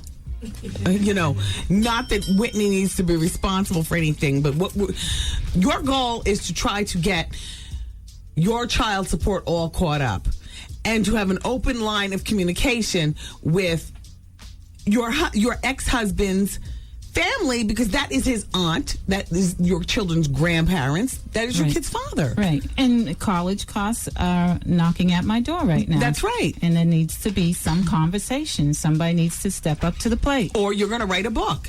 Or and the tell it all. possibilities are unlimited. It's just at a point. No, I did an email blast. We blasted all the editors. Well, it's at a point now, Wendy, where a number of people have asked me why haven't I ever spoken out publicly about all my experiences. Now, what do you have to say that's so interesting? Because I'm not hearing anything. You pulled off some crack and you said, I'll never do that again. Oh. I don't know if I believe that, but okay. Believe it. Okay.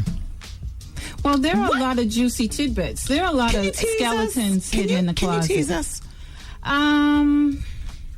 We'll see. Now the editors are listening, talking about. Yeah. Well, there are paternity issues. With who? Oh. Gary's paternity. Gary might not be Sissy's son? No, he is her son. But might not be the son of John? No, he's not John's son. Yeah, because we already the big question mark was who was his father. Well, damn you, Barry Gordy. What are you up to? Rampant. All around town. No, I won't say that. Sissy was rampant and all around town. I'm not inferring that. I'm absolutely not inferring that. But there's been that skeleton looming in the closet. She said something that she wants to put in the book. Yes. Well, all of a sudden, this book is a read. Sissy knew how to drop it like it's hot back in her day, huh, Mama? Well, I won't infer anything. Mrs. Houston does try to portray herself as a Christian woman. And so do we all. Mm-hmm. So does Superhead. What does that have to do with anything? No, we can't even go there. I can't even touch that one. No, but you want to know what? Okay, so what else? Like, if you were to write a book... Well, because Gary's paternity, that's not Whitney. You know what I'm saying? That's Gary. At the end of the day, only you care. More, there was a progression that the drug usage started out, a little concentrated, and then it spread throughout the family. And if they had taken a stand and maybe participated in counseling, went to a couple of meetings to understand, maybe it wouldn't have gotten to the out of control part that it is now. It's out of control. Had you ever seen Whitney stoned out of her gore? I can say at my wedding, everybody was doing a lot of sniffing. Okay. And going into the back room where I was trying to be spiritual, trying to get married. Right. You were trying. I was trying to get married. Yeah. But there's a lot of... So, at that point, you thought that even Whitney was just dabbling. It wasn't a problem. No, and even, to paint the picture, my first impression, back in the hotel room that day, freebasing, and then boom, boom, boom, knock on the door. Here comes Robin. Wait, hold on. How you doing? Way. All right, we'll pick up on Robin next. Keep it here.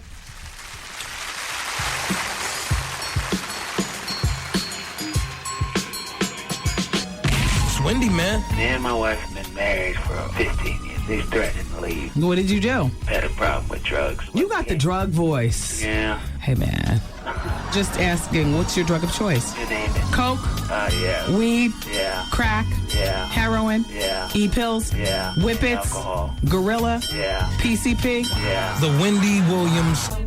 Yo, it's Ja Rule, and y'all listening to the Wendy Williams Experience. Holla. Drums, please.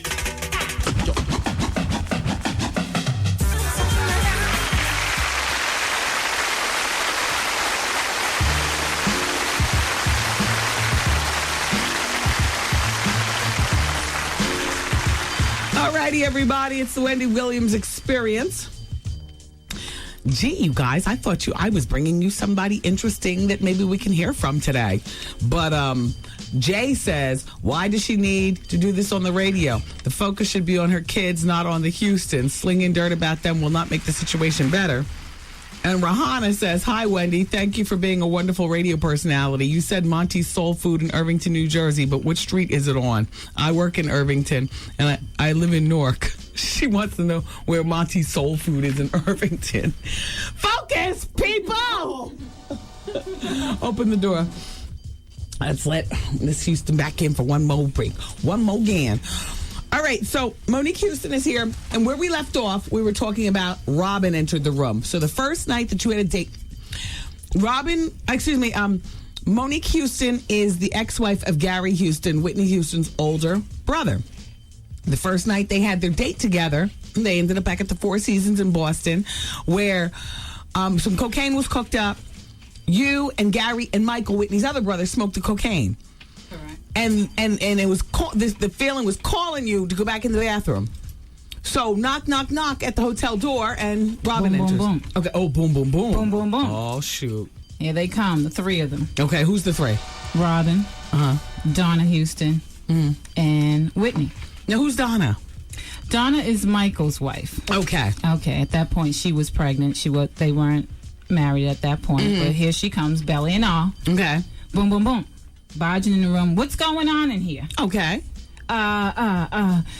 Whitney was like, Gary, what's going on? You know mommy and daddy are going to be heartbroken. So that was her attitude at that point. Oh, at that point. At that point. Aww, okay. So, here I am. And then Whitney to me, how old are you, baby? And I'm a couple years older than her, admittedly. Yeah. I'm a little bit younger now. And so what was your answer? Because you were, all high?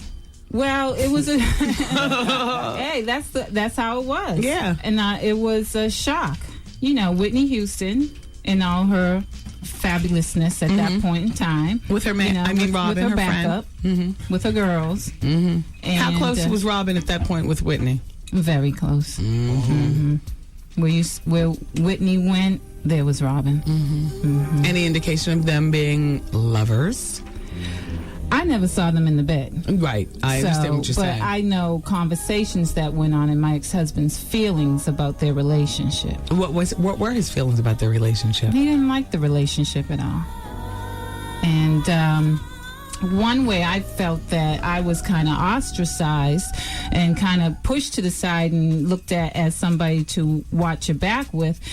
Just to paint the picture, Whitney sponsored a local basketball league with college type of women players, and Robin and Gary were the coaches. Okay.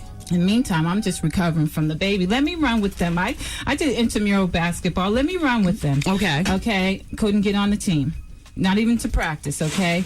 But then we show up for the championship game, and everybody in Nippy Inc. At that point was, hello, baby, and the kiss smoochy thing going on.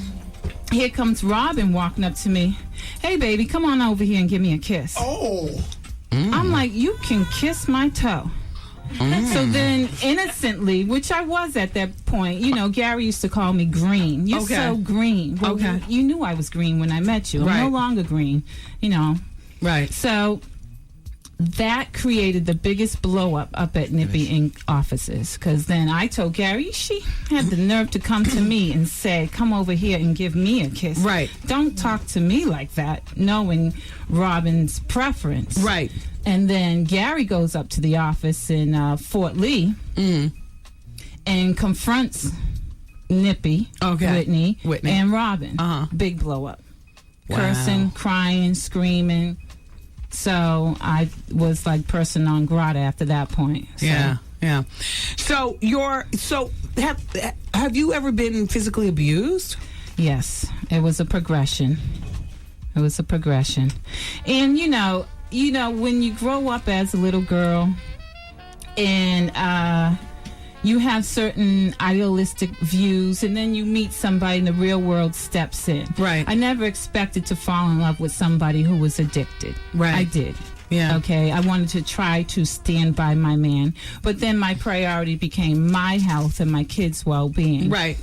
Okay, then also it was a progressive type of thing. It started out with emotional abuse. Okay. Now, a lot of abuse starts off with isolation. Right. I was encouraged. Gary was in rehab in Manhattan when my daughter was 1. Okay. At Christmas time.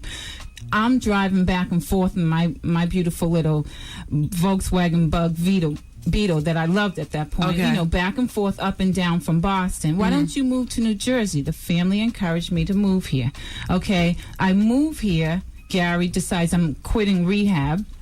And then we're in this situation, and it gets to a point where I say, maybe you should reconsider this, and that was the first instance. Yeah. And you say, if he ever hit me, I will walk away and leave. Right. But once you have a child invested and you're trying to make things work, you try to work through that, and it just was a situation that definitely escalated, and that's why I left. And what was the worst that it was, the physical abuse? Flip back to the Four Seasons in Boston. A different visit. Years later.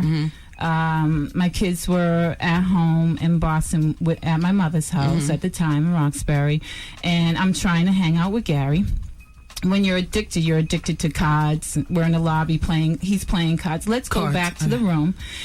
And I'm saying, come on, Gary, you're losing. Let's go back to the room. Let's spend some quality time together. You go back. I said, well, I've been there before. Right. Sitting in a hotel room somewhere in America by myself. Okay. I go on back to the room. He comes up to the room. He's livid that I made a smart remark in front of the guys. Yeah.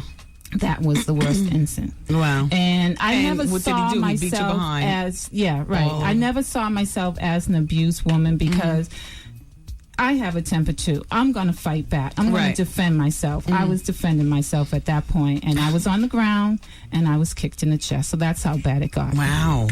And it was, in the center. Yeah, wow, right in the chest plate. Right. How great was life when it was at its best with you and Gary and the kids and stuff? I mean, did you live in a large house? What type of money was he making off of working with Whitney as a backup singer and ... Well, he made a 3-figure income. Okay. So it was comfortable. You mean 6-figure? Oh, yeah, sorry. Yeah, that's okay. 100,000. Yeah. 100. Right. But, it was comfortable. We lived at that point in New Jersey in Whitney's townhouse. Okay. And how good did it get?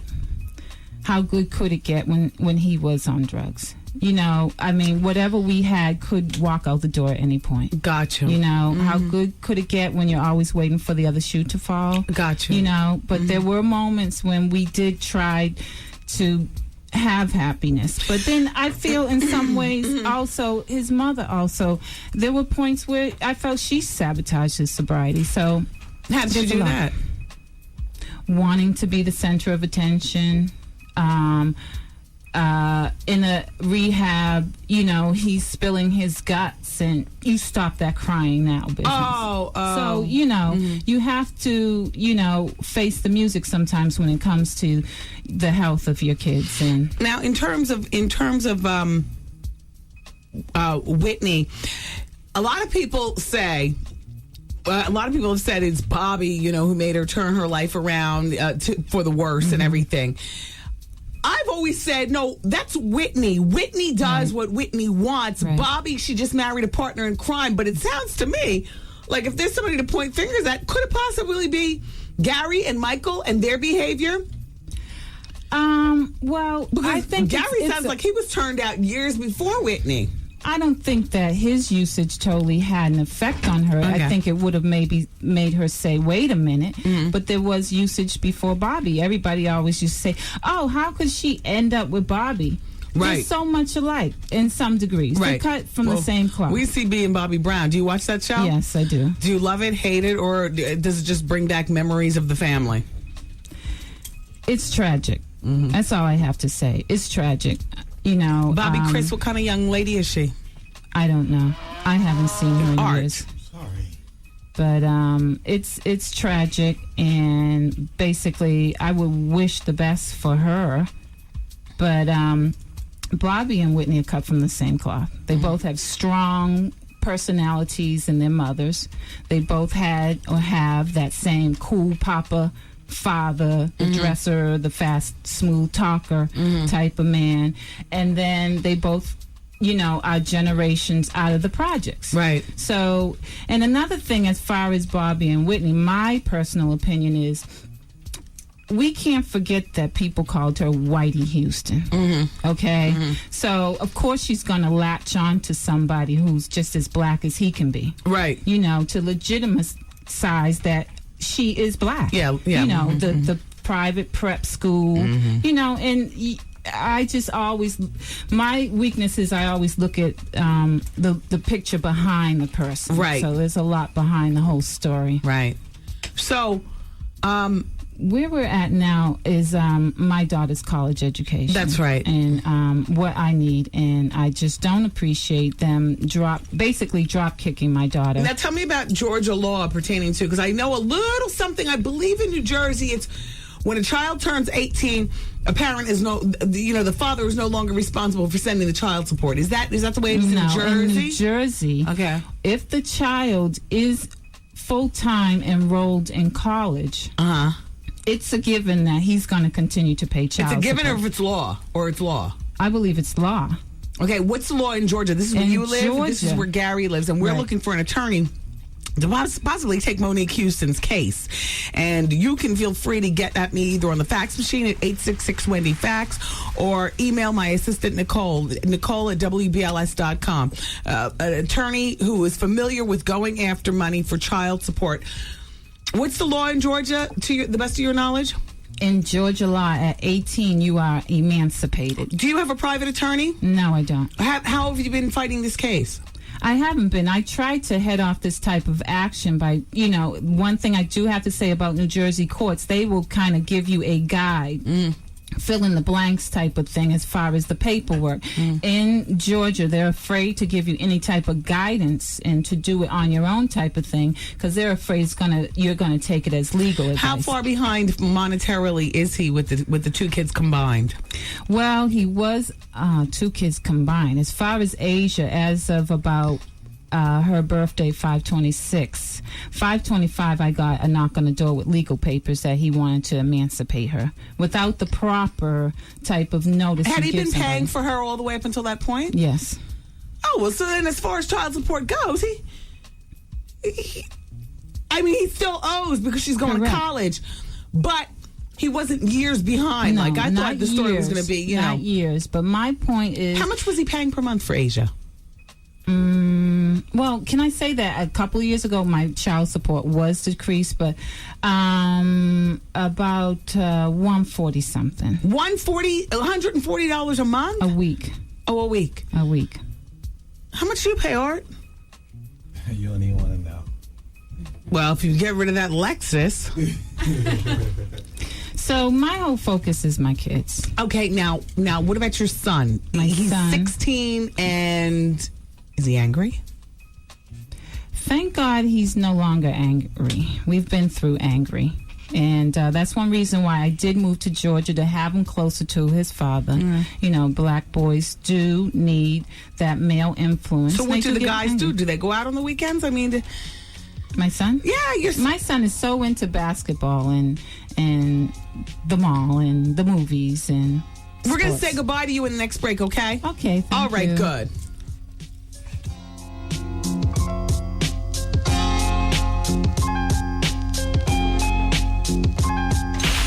It's Wendy, man. You never met me. You don't know me. You ain't been in my house. You don't live with me. You don't sleep with me. You don't do shit with me, but talk about me. Watch what you say. That's all, baby girl. That's all I'm asking you is watch what the you say. The Wendy Williams Experience.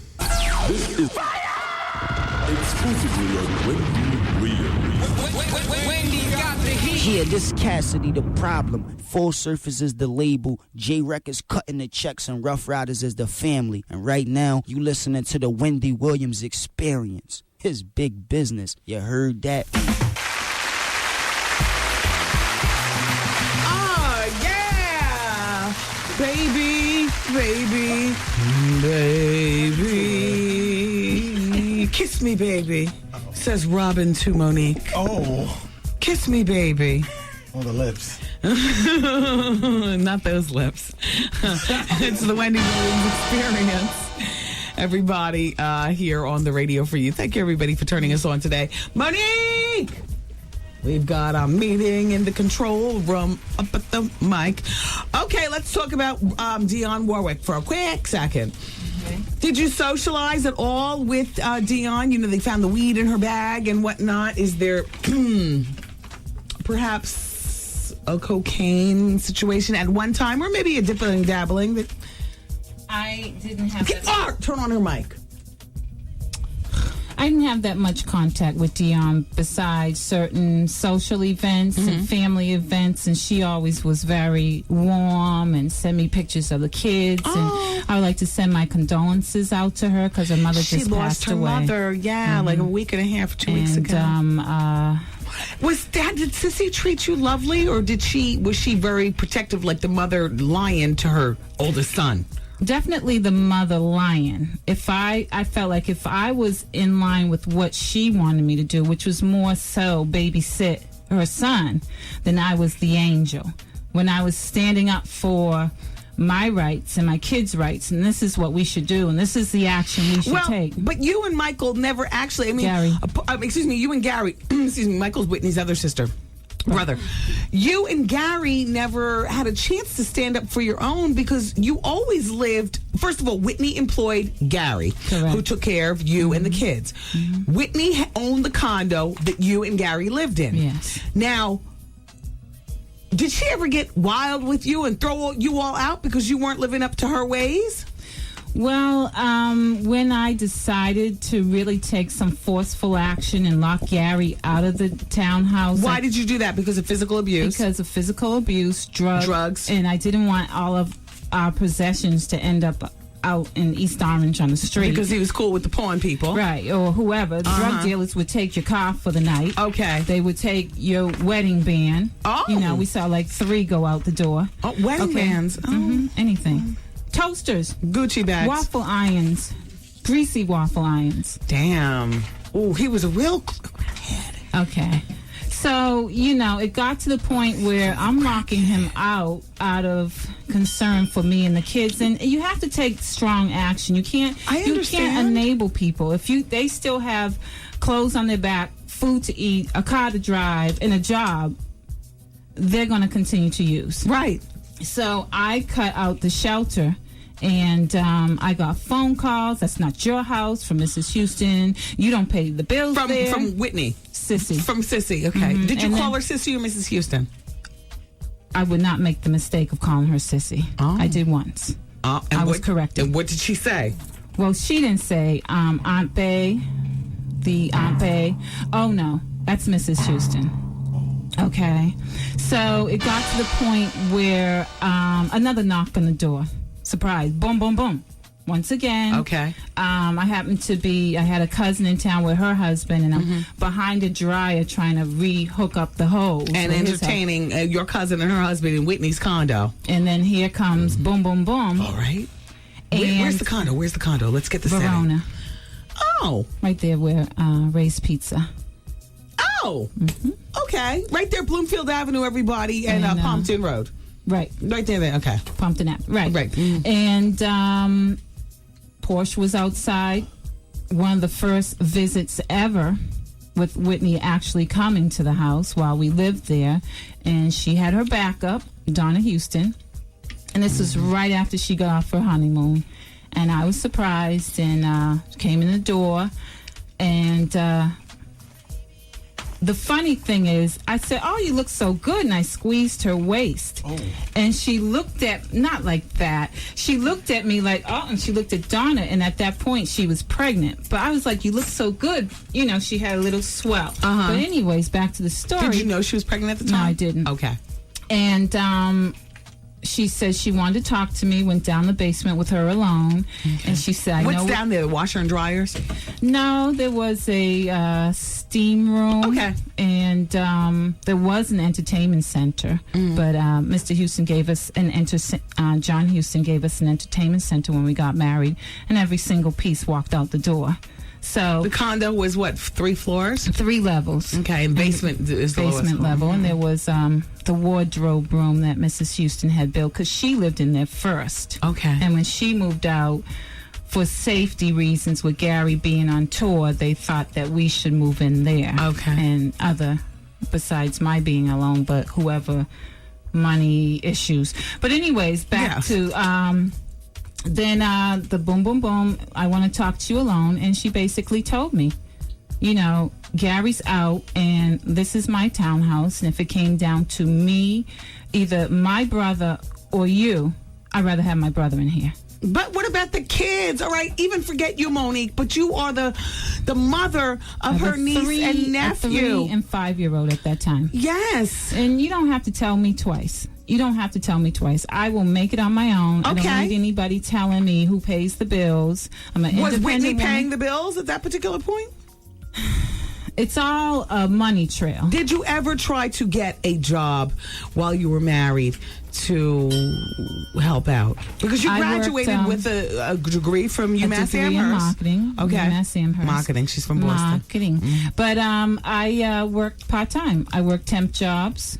But it was difficult if you work the temp job and you have an agreement with your husband to watch the kids and he never comes home or he doesn't bring the car back. And at that point, we had 1 car. So, you know, I did work part-time. Yeah. temp jobs, and I did encourage him to become independent. And I did marry Gary, but I married a whole family. And so if you, for instance, got a book deal, you would talk about Gary and the whole family. And the whole family. My perspective is just be decent to my kids. With everything I know, you would think that they would make sure that my kids were taken care of with without my everything begging. she knows. Hello, did you hear that? And it's just a matter of decency. I shouldn't have to fight for health insurance cards. I shouldn't have to fight for child support. I shouldn't have to fight for college. So that's my bottom line. And if you don't get your money by, what's your date? Well, let's just take it to the court. If you want to bring it in front of the white man once again, let's go back to court. All right. Well, Monique is going to be in New York metro area for the next 4 days. Correct. The time is ticking. When she gets back, she's going to get herself some legal counsel. And I guess start writing, a manuscript or something like that? I have notes. I have journals. I have poems. Do you have pictures? I have pictures. From the emergency room, all lumped up black and blue? There is one out there floating. You need to have that in dramatic effect. Dramatic effect. Cedar Grove is a Cedar Grove, Bloomfield Police Station. Was in Mountainside Hospital. Punched in the face. What? Now you want to start. Exactly. Black eye. Punch in the face and a black eye. Right after my mother passed away, my daughter, I feel, had a panic attack. It could go on and on. It's a long story. Monique, or shall I say, thank you. Thank you. Thank you, Monique. Thank you very much. And I thank you. Look, if you'd like to get it, Monique, if you are somebody in the Atlanta, she is from Atlanta, or excuse me, she lives there. Gary lives there. She needs the family court of Georgia to help her with her case. Get it, Nicole at WBLS.com, or you can fax me at Wendy at, what's it? 866 Wendy Fax. Wendy Fax, excuse me. And Monique will be in touch with you. Okay? I wish you well. Thank you very much for the opportunity, Wendy. All right. Bye. I love you all for listening today. It is what it is, people. We'll talk tomorrow. Take care. Bye-bye. Peace party people. See you later. Cause I'm saying bye-bye. Good night. Program complete. Ow! Come on. All right, Art. Take me out. Yeah. Exclusively on Wendy Williams. Wendy got the heat. Since you've been listening this far, we're going to throw in a little bonus hour. You ready? How long is this bonus hour gonna last? I'm getting addicted. No, let me tell you, I love this extra hour. Everything is organic here on the bonus hour. Yeah, baby. Hey, yo, check this out. It's Wendy, man. Here it is. It's the bonus hour on the Wendy Williams Experience. 107.5 WBLS. New York. We got it together over here, Greg in Jersey, talking about the music was on time today. How dare you? I know, though, right? What did we play that was killing me? House You. We played the Peach Boys, So Special. You just heard the Heat Wave Groove Line. And yeah, we got it going on here at WBLS. Hi, everybody. Welcome to the bonus hour. Lifetime has just ordered an additional 6 episodes of Viv's show, Missing. Don't tell her this, but do you know I've never seen that show? I couldn't tell you what it's about. It's on like an odd time. It comes on Sunday nights at 10 o'clock? See, by 10 o'clock Sunday night, it's probably the most important news day to me out of the whole week, because I like to know what is greeting me in the week ahead. You know, like what all happened over the weekend, what the weather's going to be like Monday to dictate my mood for probably the rest of the week. I just like to know. I want to know what's on you all's minds and stuff like that. I watch the 10 o'clock news on Sunday. And then I go, I turn on my stomach and I listen to the whatever goes on at 11 o'clock. As a matter of fact, I watch UPN. And don't they do a sports extra like 20 minutes till 11 on Sundays? And I change the channel. I listen to like a sitcom or something. I go to sleep. You know what I'm saying? Or something. Yesterday, I was vinegaring and watering grout in the bathroom, and I was having the best time. No. You know, I don't mind doing stuff like that with the TV going, and, you know, I mean, Mrs. Lopez, fine, but you know how nobody cleans how you clean. But if you're busy, you only have but maybe once every 18 months to get down like that. For me, it's always been, ever since we've had, you know, our son, Kevin, it's always been 3 weeks in August where he's gone, so she's gone. You know, everything piles up because I'm not doing really much anything. But I plot on this time to get rid of toys that he would normally say, Mommy, not that. Mommy, not that. You know, all of a sudden everything's their damn favorite when you're trying to clean up their crap with them. You know, to take it over to the Mountainside Hospital. You know, the kids. Yeah. You know what I mean? Or just plain throw it out because nobody wants broken up toys. But everything all of a sudden is their favorite. So I use this time to do things that, you know, I try my best to get after her about, but nobody does it like don't clean the grout with a damn wet Swifter. You clean the grout with a toothbrush. You dip it in the vinegar and a little bit of water, and you get it like that. Then you understand what I'm saying? Like, and I like that. I actually enjoy. I take pride in that. I cleaned out that boy's toys this weekend. He won't even notice this stuff is gone. You know what I mean? He won't even notice. I'm rejudging his whole entire situation. He's going to come back like, what the? Last year, he came back from Mother's Day, August 18th, his birthday. So he comes back and walks in the house, and what's sitting there? He's got the ATV, you know, for his birthday, and a dog with a bow. One known as Wilson, who now lives with Art. He lost interest in both within 30 days. He's ridden the ATV like 4 times. I tap it every time I roll in the garage, though. Yeah. Park it over. I give it a little taparoo. You know, and it's hard with the kids, like an ATV. When's he going to play with that? It's not like he has brothers and sisters. Like, that means I got to put on my damn robe and flip-flops or whatever and walk outside and walk. And now I got to put on some damn hair the neighbors are watching. You know what I mean? It's like a whole thing when you don't only have one child. Uh-oh. It's great when they go to school, but on the weekends, if they want to like ride an ATV or roller skate or something, now what I have to do? Uh-oh. Damn. I got to put on... I'm over the hair thing, though. I will go outside, snatch bolt in a minute in front of my neighbors. I go as far as the grocery store. I go to the food town, and I go to the CVS. Cap on? No. The raw dog. Okay, I mean, I'm not bald, Art. No, you're not. If you look in my book, The Wendy Williams Experience, yeah. I have hair. It's just... You want to be incognito with your hat pulled down. No, please. Oh, okay. I have a Price Plus card. Oh. How am I supposed to be incognito? You know, when I get prescriptions and all like that, how am I supposed to be incognito? Wendy, trichinosis again? You know, whatever. Herpes again? Oh. About to go for another operation, are you? I see Meniscus gave you the highest dose of painkillers. What are you getting done? This is a big dose. And he gave you the infection cream. When are you getting done something that's where the stitch is going to bust open? Well, truth be told, you know. A lot of milligrams. Yeah, exactly. You can't hide from your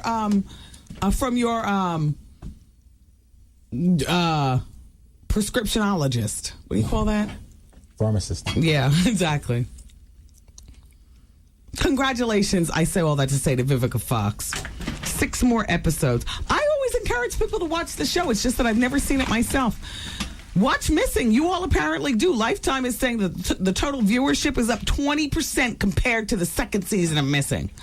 2.4 million compared to 2 million. Go, Vivica! Run the race! Am I screaming? Sorry. During Advice Hour, I never got... Oh, by the way, September 10th. Jeez Louise, is Luella still... Scott! Scott! Oh. NJ Pack with Steve Harvey and some more. I am so going to that show. Yeah. Now, I have written down the 10th. Scott. Scott. I believe you engineered as I cut this particular commercial or whatever. You're the king of all commercials, you know. Some more and Steve Harvey. Yeah. Is that September 10th at NJ Pack or August 10th? Or do I need to talk to Luella in the back? You may have to talk to Luella because I don't even think I was there for that. I may have been on vacation. No, you know what? Actually, he pressed the how you doing for you. Yeah, I saw it. Actually, it was Trev Hollywood who recorded me doing that. And Trev Hollywood is away. Is Luella still here? Of course, she works until like 12 o'clock at night. No. Lou left? No. Champagne. When is Steve Harvey at NJ Pack? The 10th, but is it August or September? I've written down September. Listen. All right, Champagne doesn't know. I don't even know what Champagne's doing here 13 minutes after 6 o'clock. She's covering for Vaughn. She's covering for Vaughn. Oh, you're in for Vaughnie. Vaughn's on vacation. Are you going to listen to the commercial in queue over there? Oh, that's good. Thanks, Champagne. Vaughn's on vacation. Champagne's in for Vaughn. Who fills in for Champagne when she does stuff like that? Oh. No, that's the school that I came from. See? Oh, Rosie! Rosie from the Weekends. Oh, she's going to kill you for playing that. Rosie, that's our get 'em. You know, I used to be the fill-in for the overnight person. I got to tell you something. If a personality is really on the grind, that's the one to watch. Yeah. You know, that person that fills in, you know, for everybody else, you know, a shift on the weekend and ask Vinnie Brown. Ask Vinnie where I came from. Uh-oh. Ask Vinnie how I came up. All green and enthused. A beeper only that my program director had, not even friends. I'd be in the middle of Lane Bryant trying something on my beeper to go off. I know it'd be about money and career opportunity because the only people who had it were my bosses, not even my parents. That's when cell phones were back, you know, they're clunky. Exactly, big and gray. I got a beeper unbeknownst to everybody, and only my bosses had it. Vinny beat me when I know. It's going down. And I'd be right up the street. You know, I came from way out there in Jersey, like 45 minutes away in Ocean Township. But I'd be plotting on this right up the street at Conway. You know what I'm saying? Shopping or, you know, sitting in Washington Square Park. You know. Nobody knew me. I could be out there all day sitting on a bench. Chilling. All of a sudden, my pager would go off. Carol Ford can't come in later on today. I'd be like, I'm there, boss. Yeah. Yup. The other part-timers that have their part-time job, you can call it what you want. That's good. That's good. Because the other part-timers, you don't understand. Like, but my parents looked at that part of my career as graduate school. You know what I mean? Like, she's in graduate school. Let's not charge her for rent. Let's, you know, support her. And so I wouldn't get like a part-time job like at Macy's or something like that. Not because it was beyond me, but because in radio, like, you never know when Chris Welsh is going to take off. If Chris calls and it's 2 hours before his shift, I remember Diana used to work at Lane Bryant. Johnny Allen had the Johnny Allen School of Broadcast. They wouldn't be able to get in there fast enough, but they were at the station before me. But I'd be all up thirsty over at Washington Square Park like 5 minutes. I'll be there with bells on. That's how This year. Lou! NJ Pack, Steve Harvey. Okay, Luella. Watch what she does when I offer the Seagrams. We have it left over from Friday. Nobody's really been drinking it or anything, but we just happen to have a little bit left. I'm going to tell her to. Lou! She could come in here. Luella's a woman of a certain age. What is this, 3 inches left? Yes. All right, let's. Lou! Okay, she's on her way in. In the meantime, there was research done at, I say all that to say, Champagne's in for Vaughn tonight. And thank you, Vinny, for beeping me. Yes. Thank you. Back in the day. Saturday, September 10th. Isn't that great? Hey, Luella, I have something for you. And it's cold, and you can just take that back to your cubbyhole. Thank you. Thank you very much. Isn't that delicious? Saturday, September 10th. Thank you, Luella. It's Luella. You know, it's nice to give her a little something to help her make it through the rest of the day.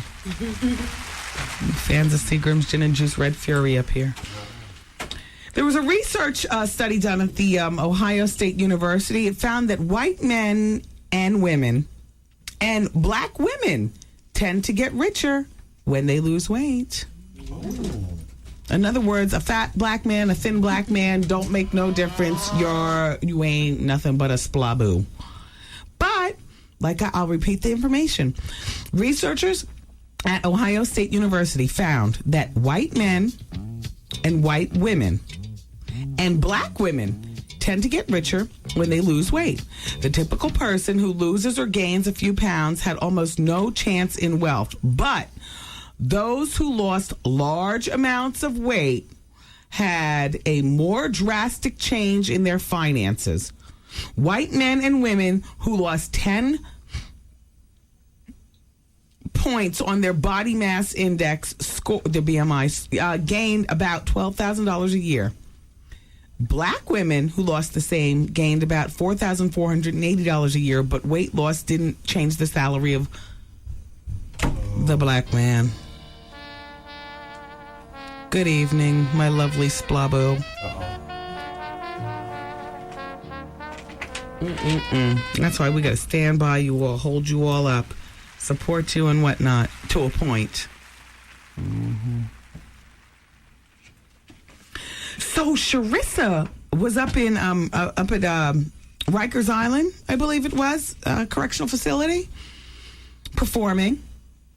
And Shine, who's incarcerated there, and Cuban Links, who's also there, were barred from attending the performance. Cuban Links? Wait, what? What is Cuban Links doing in lockdown? I didn't hear that. You got it right? This just in. Oh boy, here we go.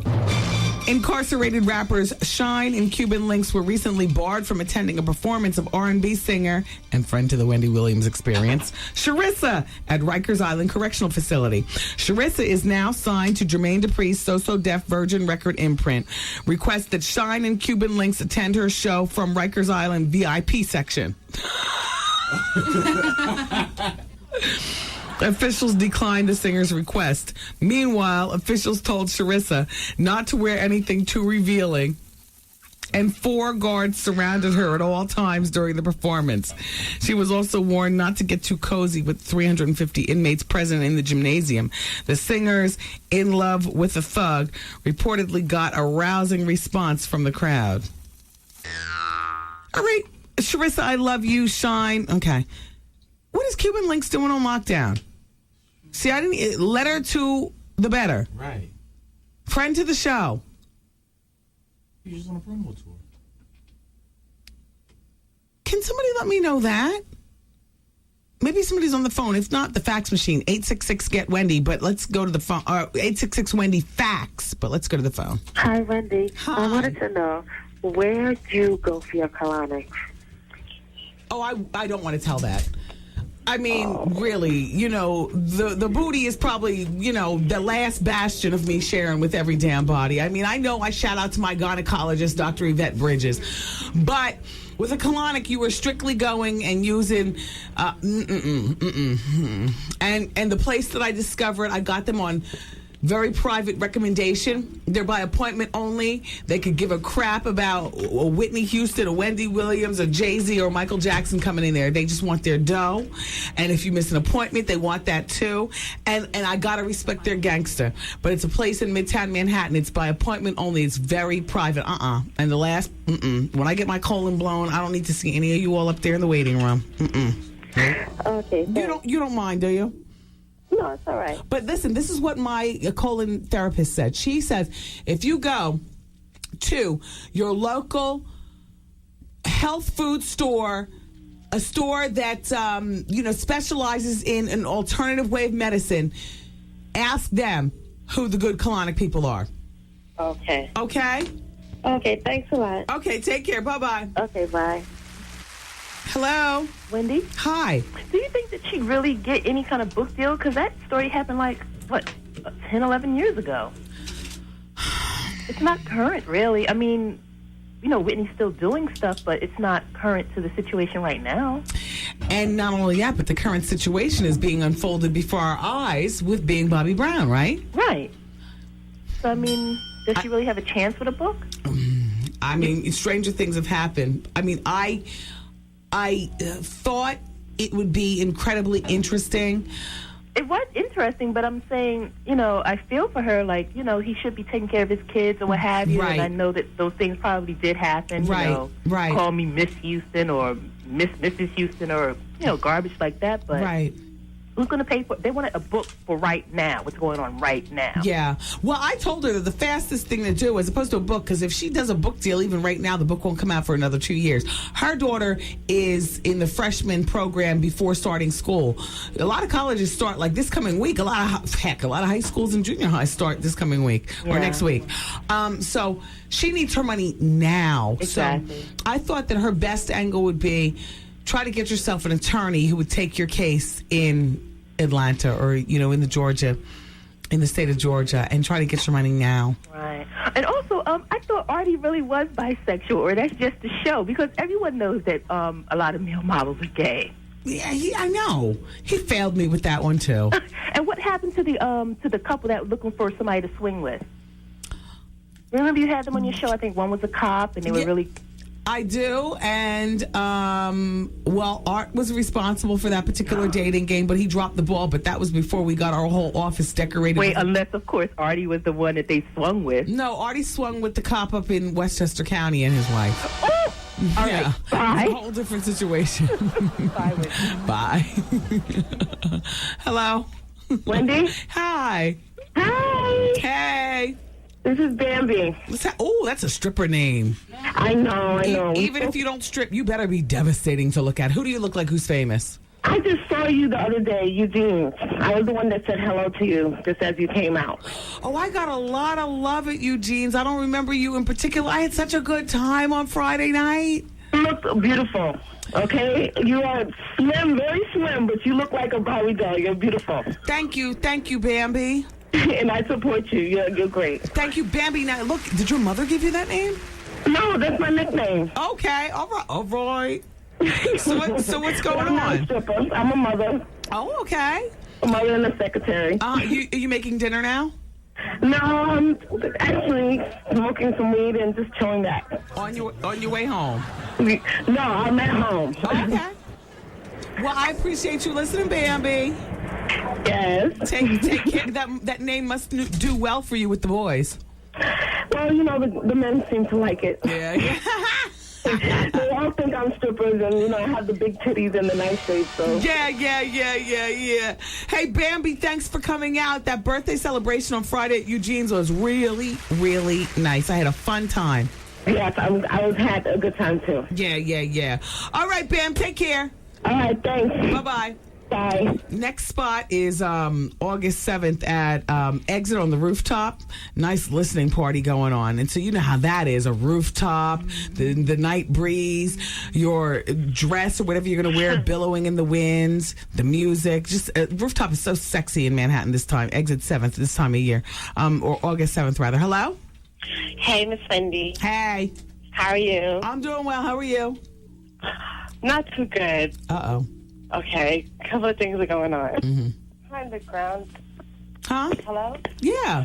Okay, I'm kind of grounded, and I don't know what's going on with the show today because my mother took my radio and everything out of my room. Okay. Wait, your mother took your stuff? Yeah, I'm grounded. Oh, wait, how old are you? You sound more mature. No, I'm 19. And your mom is still grounded, your ass? Wait. Girl, it's time to move. Go to college, something. I am. I'm home on the break. And you got grounded during summer break? Miss Wendy, What'd you do? Okay. What'd you do, girl? Okay, how you doing? I don't think my mother knew, and I got caught. What? So wait a minute. You had your girlfriend in the house in the bed. Your mom came home early, opened up the door, and saw you laying up with your lesbian lover. No, my mother was supposed to go to Atlantic City for the weekend. Okay. And we were in the living room. with some extra stuff going on. Wow. And I don't know what made her come back. Wow. And so is she grounding you because you were having sex in the house, or is she grounding you because of anger because now she knows her little girl's a lesbian and she'll never have grandkids? Yeah, I think it's the combo. I've been trying to break it to her before I left from high school. Did you break it down to her like that? I've been trying to break it down to her since high school. But did you tell her that, Mommy, flip it on her? You take that punishment, you flip it on her. You flip it on her. Ma, can we sit down? Mommy, you don't listen. I've been trying to tell you. You gotta flip it on her, girl. Don't take that laying down. I did that, Miss Wendy. She came in, took the radio show was going. She was like, and now, boss, bitch, you. She don't like you, Miss Wendy. Oh, she thinks I'm influencing you. I'm straight. I mean, I love the Rainbow Coalition, but I'm down with the men. I like all that over there. But I don't know, what to do now, because it's only us, and she's look, listen. This will be, first of all, this is the last summer that you come home for the summer, because you can't live your life on your terms in your mother's house. As well, you shouldn't. She's the one paying the bills. Where do you go to school? I go all the way in Virginia. Good. You'd be happy for that. But Miss Wendy, that's how I get my money every, beginning of the month. She sends a little money to the bank. Your mother is not going to want to cut off your education. Now, look, you need to get this straight before you leave, and then you need to get yourself a little summer job in Virginia, and you need to keep your behind down there, and don't base it on you being a lesbian. Just base it on Mom. What year are you going into? Sophomore. Okay, I got myself an internship. And get yourself an internship. But that's the whole point. I mean, she said our job is to go to school. And, I understand that. But, now it's, really getting frustrating because I've been sneaking around for a minute. I've been talking to the same girl for, 2 years. You got a whole year before next summer. Maybe your mother will come around. In the meantime, your job is to get the best grades possible. Miss Wendy, I'm scared to walk out of the room. She's, really Then stay in the room. When do you go back to school? Not until the end of August. Well, you got 30 days in the room. Now, look, you can get some reruns of being Bobby Brown. As a matter of fact, let's hang up the phone. I'm going to tell you what's coming on TV. Right now, your mother pays your bills. You're under your mother's roof. Your mother's not down with the lesbian thing. She's hurt, and maybe you need to have some conversations with her. And you're taking, you and I are talking like a couple of girlfriends right now. But you know what? Throw some tears in there for dramatic effect. Okay? But okay, listen. Thank you. Listen, I wish you well. Pray for me. Oh gosh, is there room? I'm praying for so much now. Yeah, because she's really I don't know. All right, I'll pray for you, girl. What's your name? Keisha. I'll talk to my Aunt Joan. Thanks, Keisha. Thank you. My Aunt Joan is my conduit to God. I figure God is busy. There's people in the hospital. There's people in third world countries and stuff like that. He's not trying to hear about Keisha and her mom, So that's where you grab the closest person that you feel spiritual to in your family. And that's the person that hears your prayer and takes it to the GOD. In my mind. Here's what's coming on TV. Thursday, August 3rd at 10 p.m. on FX. I couldn't even tell you what channel that is on my cable. There's a show called Starved. They say it's not your typical sitcom setup. It's 4 friends. They bond over their eating disorders at a support group billed as a community of accountability and shame. And it doesn't work. The lead character is not a likable person, and the show isn't funny, according to Life and Style magazine. It gets 1.5 stars. As well it should. And who are these people starring in it? I don't know. Guess who got a show, though? Do you remember the overweight gay guy from Project Runway? Jay McCarroll? Mm-hmm. Okay, he got his own show. Project J. Guess what it's all about? Bravo, you are reaching so hard, but you know what? You have become a go-to channel for me. It took more than Queer Eye from the Straight Guy. It took this Bobby Brown thing. I gotta tell you something. Every time I turn on my TV, I check Bravo before anything else. Is it your favorite channel? I'm going to put that on there. Oh, yeah. Now listen, he was the Project Runway winner. But the winning is just getting started for Jay McCarroll. Bravo recently announced Project Jay, a documentary that's going to follow Jay as he moves to New York and begins to create a market his own fashion line. It's not interesting. What are you saying? That is not interesting. Who gives a... Rats. Is he going to have all the personality of Jonathan, all the shady characteristics of Jonathan from Blowout? Is he going to be as wacky as Bobby and Whitney? Shut up. Shut up. Shut up. Shut up. Yo, I thought that the classic episode was fire. But no, that's second to classic. The classic episode is Shut Up, Shut Up. In the car. They did the only close-up on her face. What? And she knew all the words. She was serious about it. She was very Karen Hunter, the writer for my books, right? So we're working on our third project. You know, Karen came over on Saturday. She said she actually downloaded Shut Up off the internet to try to, or wherever she said she got it from. She was curious. She wanted to hear the whole song. She now plays it in her truck. Oh, boy. Shut up. Shut up. Here's what else is coming on TV. Keisha on lockdown in her bedroom. On August 3rd, there's a new series called Trailer Fabulous. Oh, this series, have you seen it yet? Well, I think it premieres 10 p.m. August 3rd, MTV. Each week, a team visits a trailer park to give a makeover and pimp the mobile home. Not interested. On August 4th, this coming Thursday, I love when HGTV does small spaces, big style. They visit 4 tiny dwellings on August 4th at 8 p.m. that show how to make the most of a cramped quarters. For those of you living cramped, I love HGTV. They give good advice on everything. You know, you pull a little bit from them and a little bit from you. And then on August 6th at 9 p.m., the Food Network with Emerald Lagasse, Bobby Flay, they're doing an all-star kitchen makeover where they help redesign a kitchen. I love that. I love that idea. So, girl, happy August because you're stuck in the house. She's not even listening. Her mom took her radio. She's been over and out since she hung up. Huh? Her mom don't like you. And her mom doesn't like me. She probably feels as though I send messages through the radio that it's okay to be a lesbian. Which, you know, I'm all for people being what they want to be. But I'm down with the hets.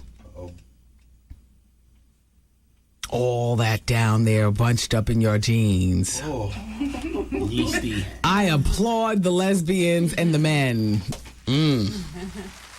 Right? Only one not looking is April. How you doing? Yes, you are. Yes, you are. You ever have an experience with a girl? All right. I'm just asking. But you girls, you know what I'm saying? There's a lot going on. Right? Doesn't look too pretty. Exactly. Hello. It ain't gotta look pretty, it's gotta taste good. Oh. It's gotta have a certain look to it. And we zhuzh it up and, you know, make it nice for you all temporarily and whatnot. And, you know, all that plucking and peel. I tried the Veet earlier today. It works so great. Veet hair removal. I tried it on my lower calves, you know, because I can't shave because of the eczema. But there's, you know, the eczema, it looks so ugly, but ironically enough, the hair sprouts through it. You know what I'm saying? And they're telling me don't agitate the area. Oh. My legs are looking like a gorilla. And, you know what I'm saying? And I'm like, I'm doing something. So I went to the Target this weekend. I bought some Veet, and I said, I'm going to try this. Because, you know, they have that little plastic wand, and that girl zigzags it up her legs, that white girl in the commercial. And I said, I'm going to do some zigzagging.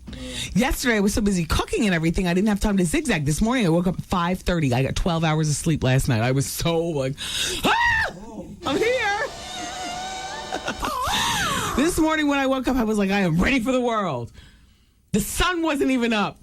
You know, Mike Woods was giving Mike Woods, let me tell you something. Your first broadcast of the morning, at least this morning, was crazy. Barely audible. What were you saying? I couldn't decide. Okay, at the end of the news, at the end of the weather, I was like, is it going to be sunny?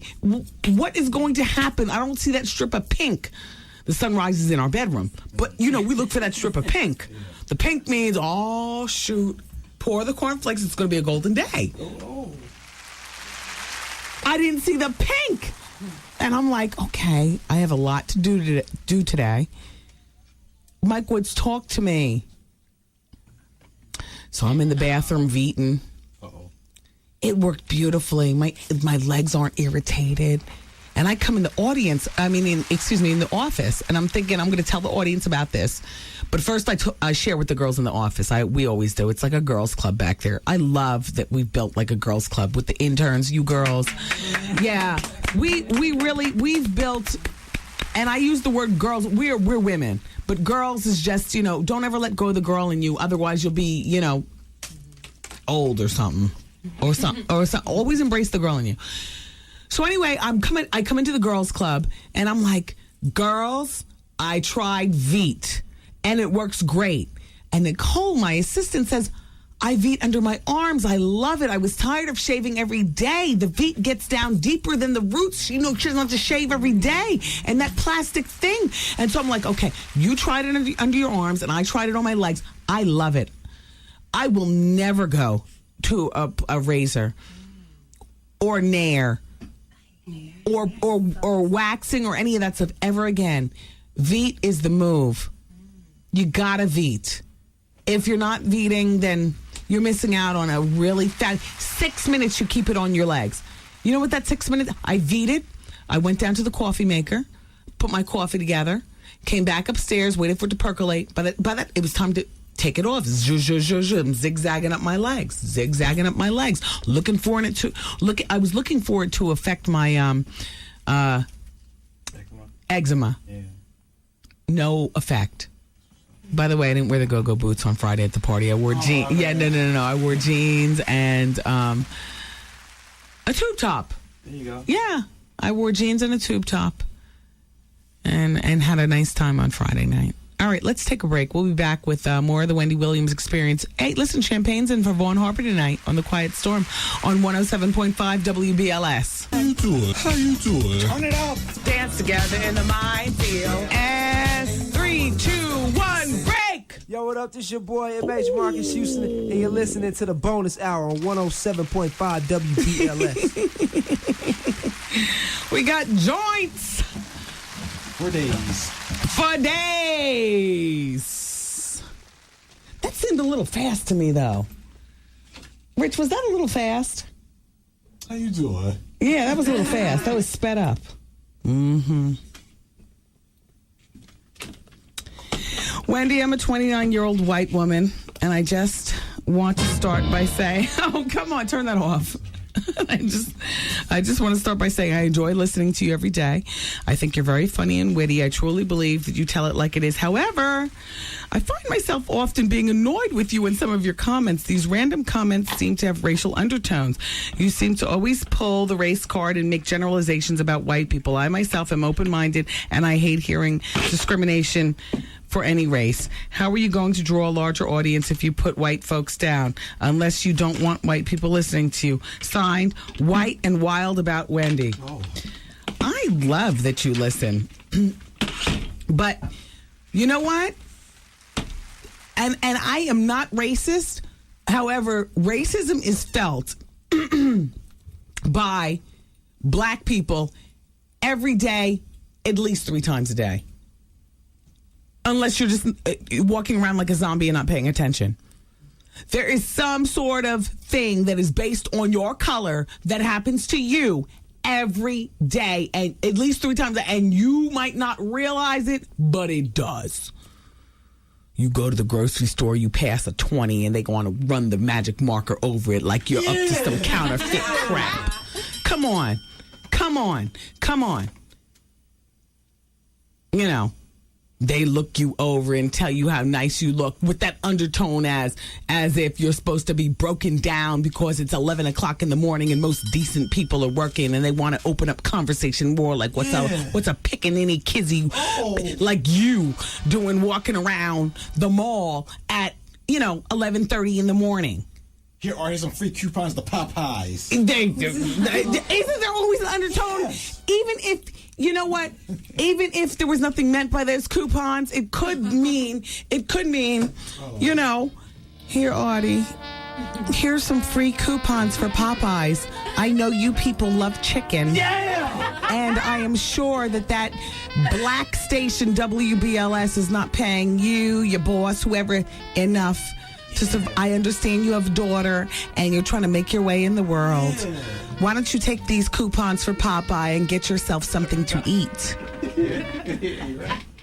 That's all.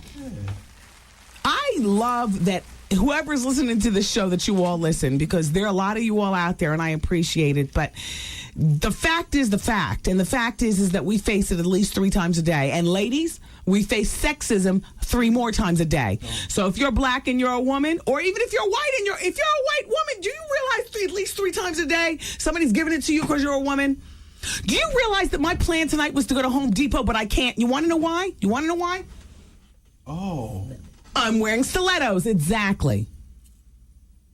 I'm not going to Home Depot in stilettos. You gotta go to Home Depot with your game face on.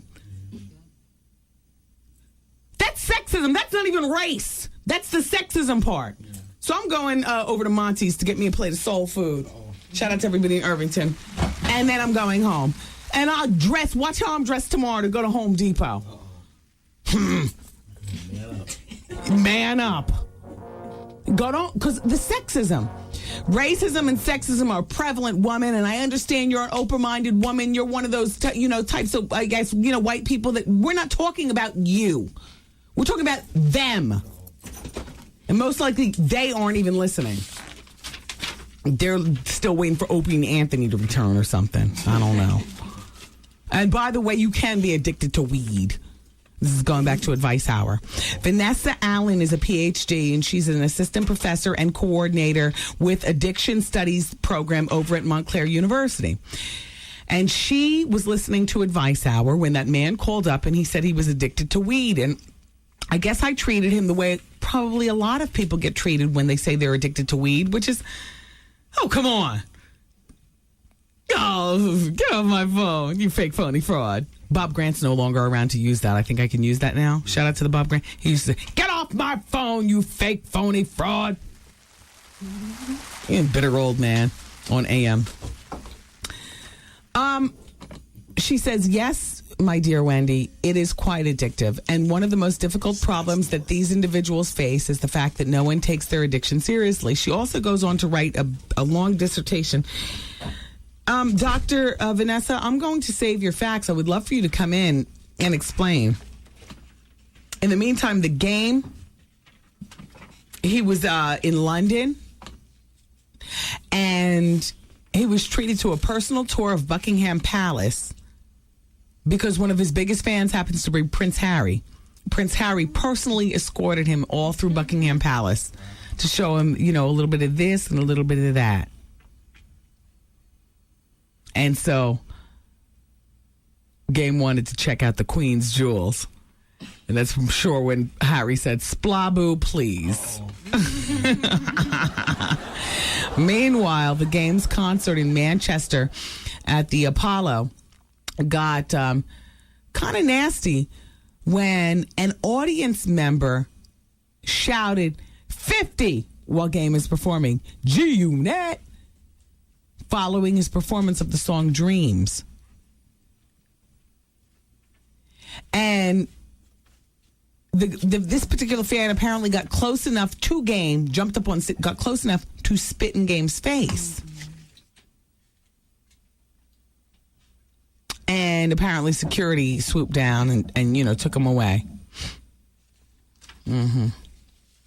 Katie Couric's trying to decide whether or not she wants to continue her run with Matt Lauer and the Today Show.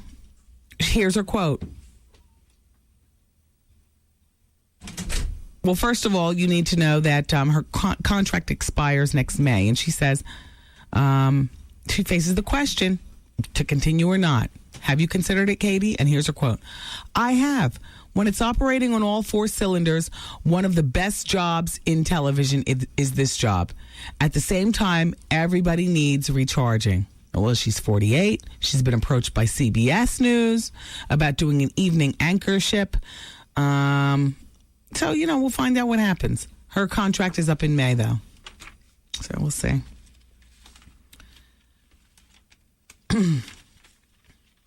If I was riding the subway, I think I definitely have a problem with my bag being searched, but I do it. I don't think that that's stopping the dude, because when I see this picture, I'm talking about the New York City subway system. You know how they're searching bags randomly? I would do it because a little something is better than nothing at all. Although people like me and you who are doing it, clearly I don't want to be blown up. My face is beat. You know what I'm saying? My jeans are clean. I got my Birkin bag. I'm trying to get me blown up. But if I got approached, I'd be like, sure, go ahead. And I'd leave the house a little bit early for slow-ups of the search. But this man that they caught who had a hand in the subway bombing in this Osman Hussein subway bombing in London. I mean, he's terrible for what he's done and what he's had a hand in. But with that said, let me pass this picture around. Catch him in the club. You'd be passing him number for days. Girls, right? Can you get it, y'all? He wasn't bomb right here. Yes, he could. He could get it.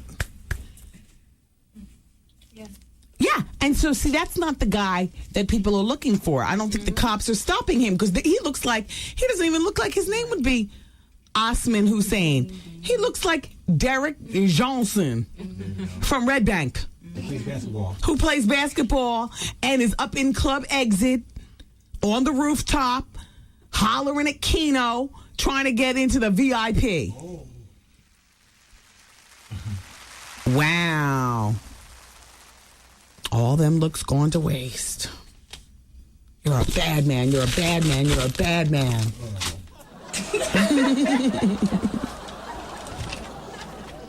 How about that little boy, that little 13-year-old? No, Yankee Stadium, I gotta go. Oh, yes, you do. All right, I gotta go home. I'll be back tomorrow. More fire. Thank you, everybody, for listening. Black, white, Indian, Asian, and everybody in between. Men, women, children, kids. I don't do this show for you.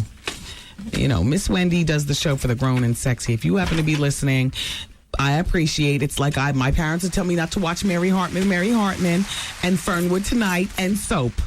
And if they say don't, that's the first thing I'm trying to watch. I understand. But just be reminded, this show is not necessarily done with you in mind. Much like Fernwood Tonight was not done for me. No, listen, though, it's cool. But if you listen, I love you. I love you for listening today. Champagne's in for Vaughn with The Quiet Storm next on 107.5 WBLS. Good night.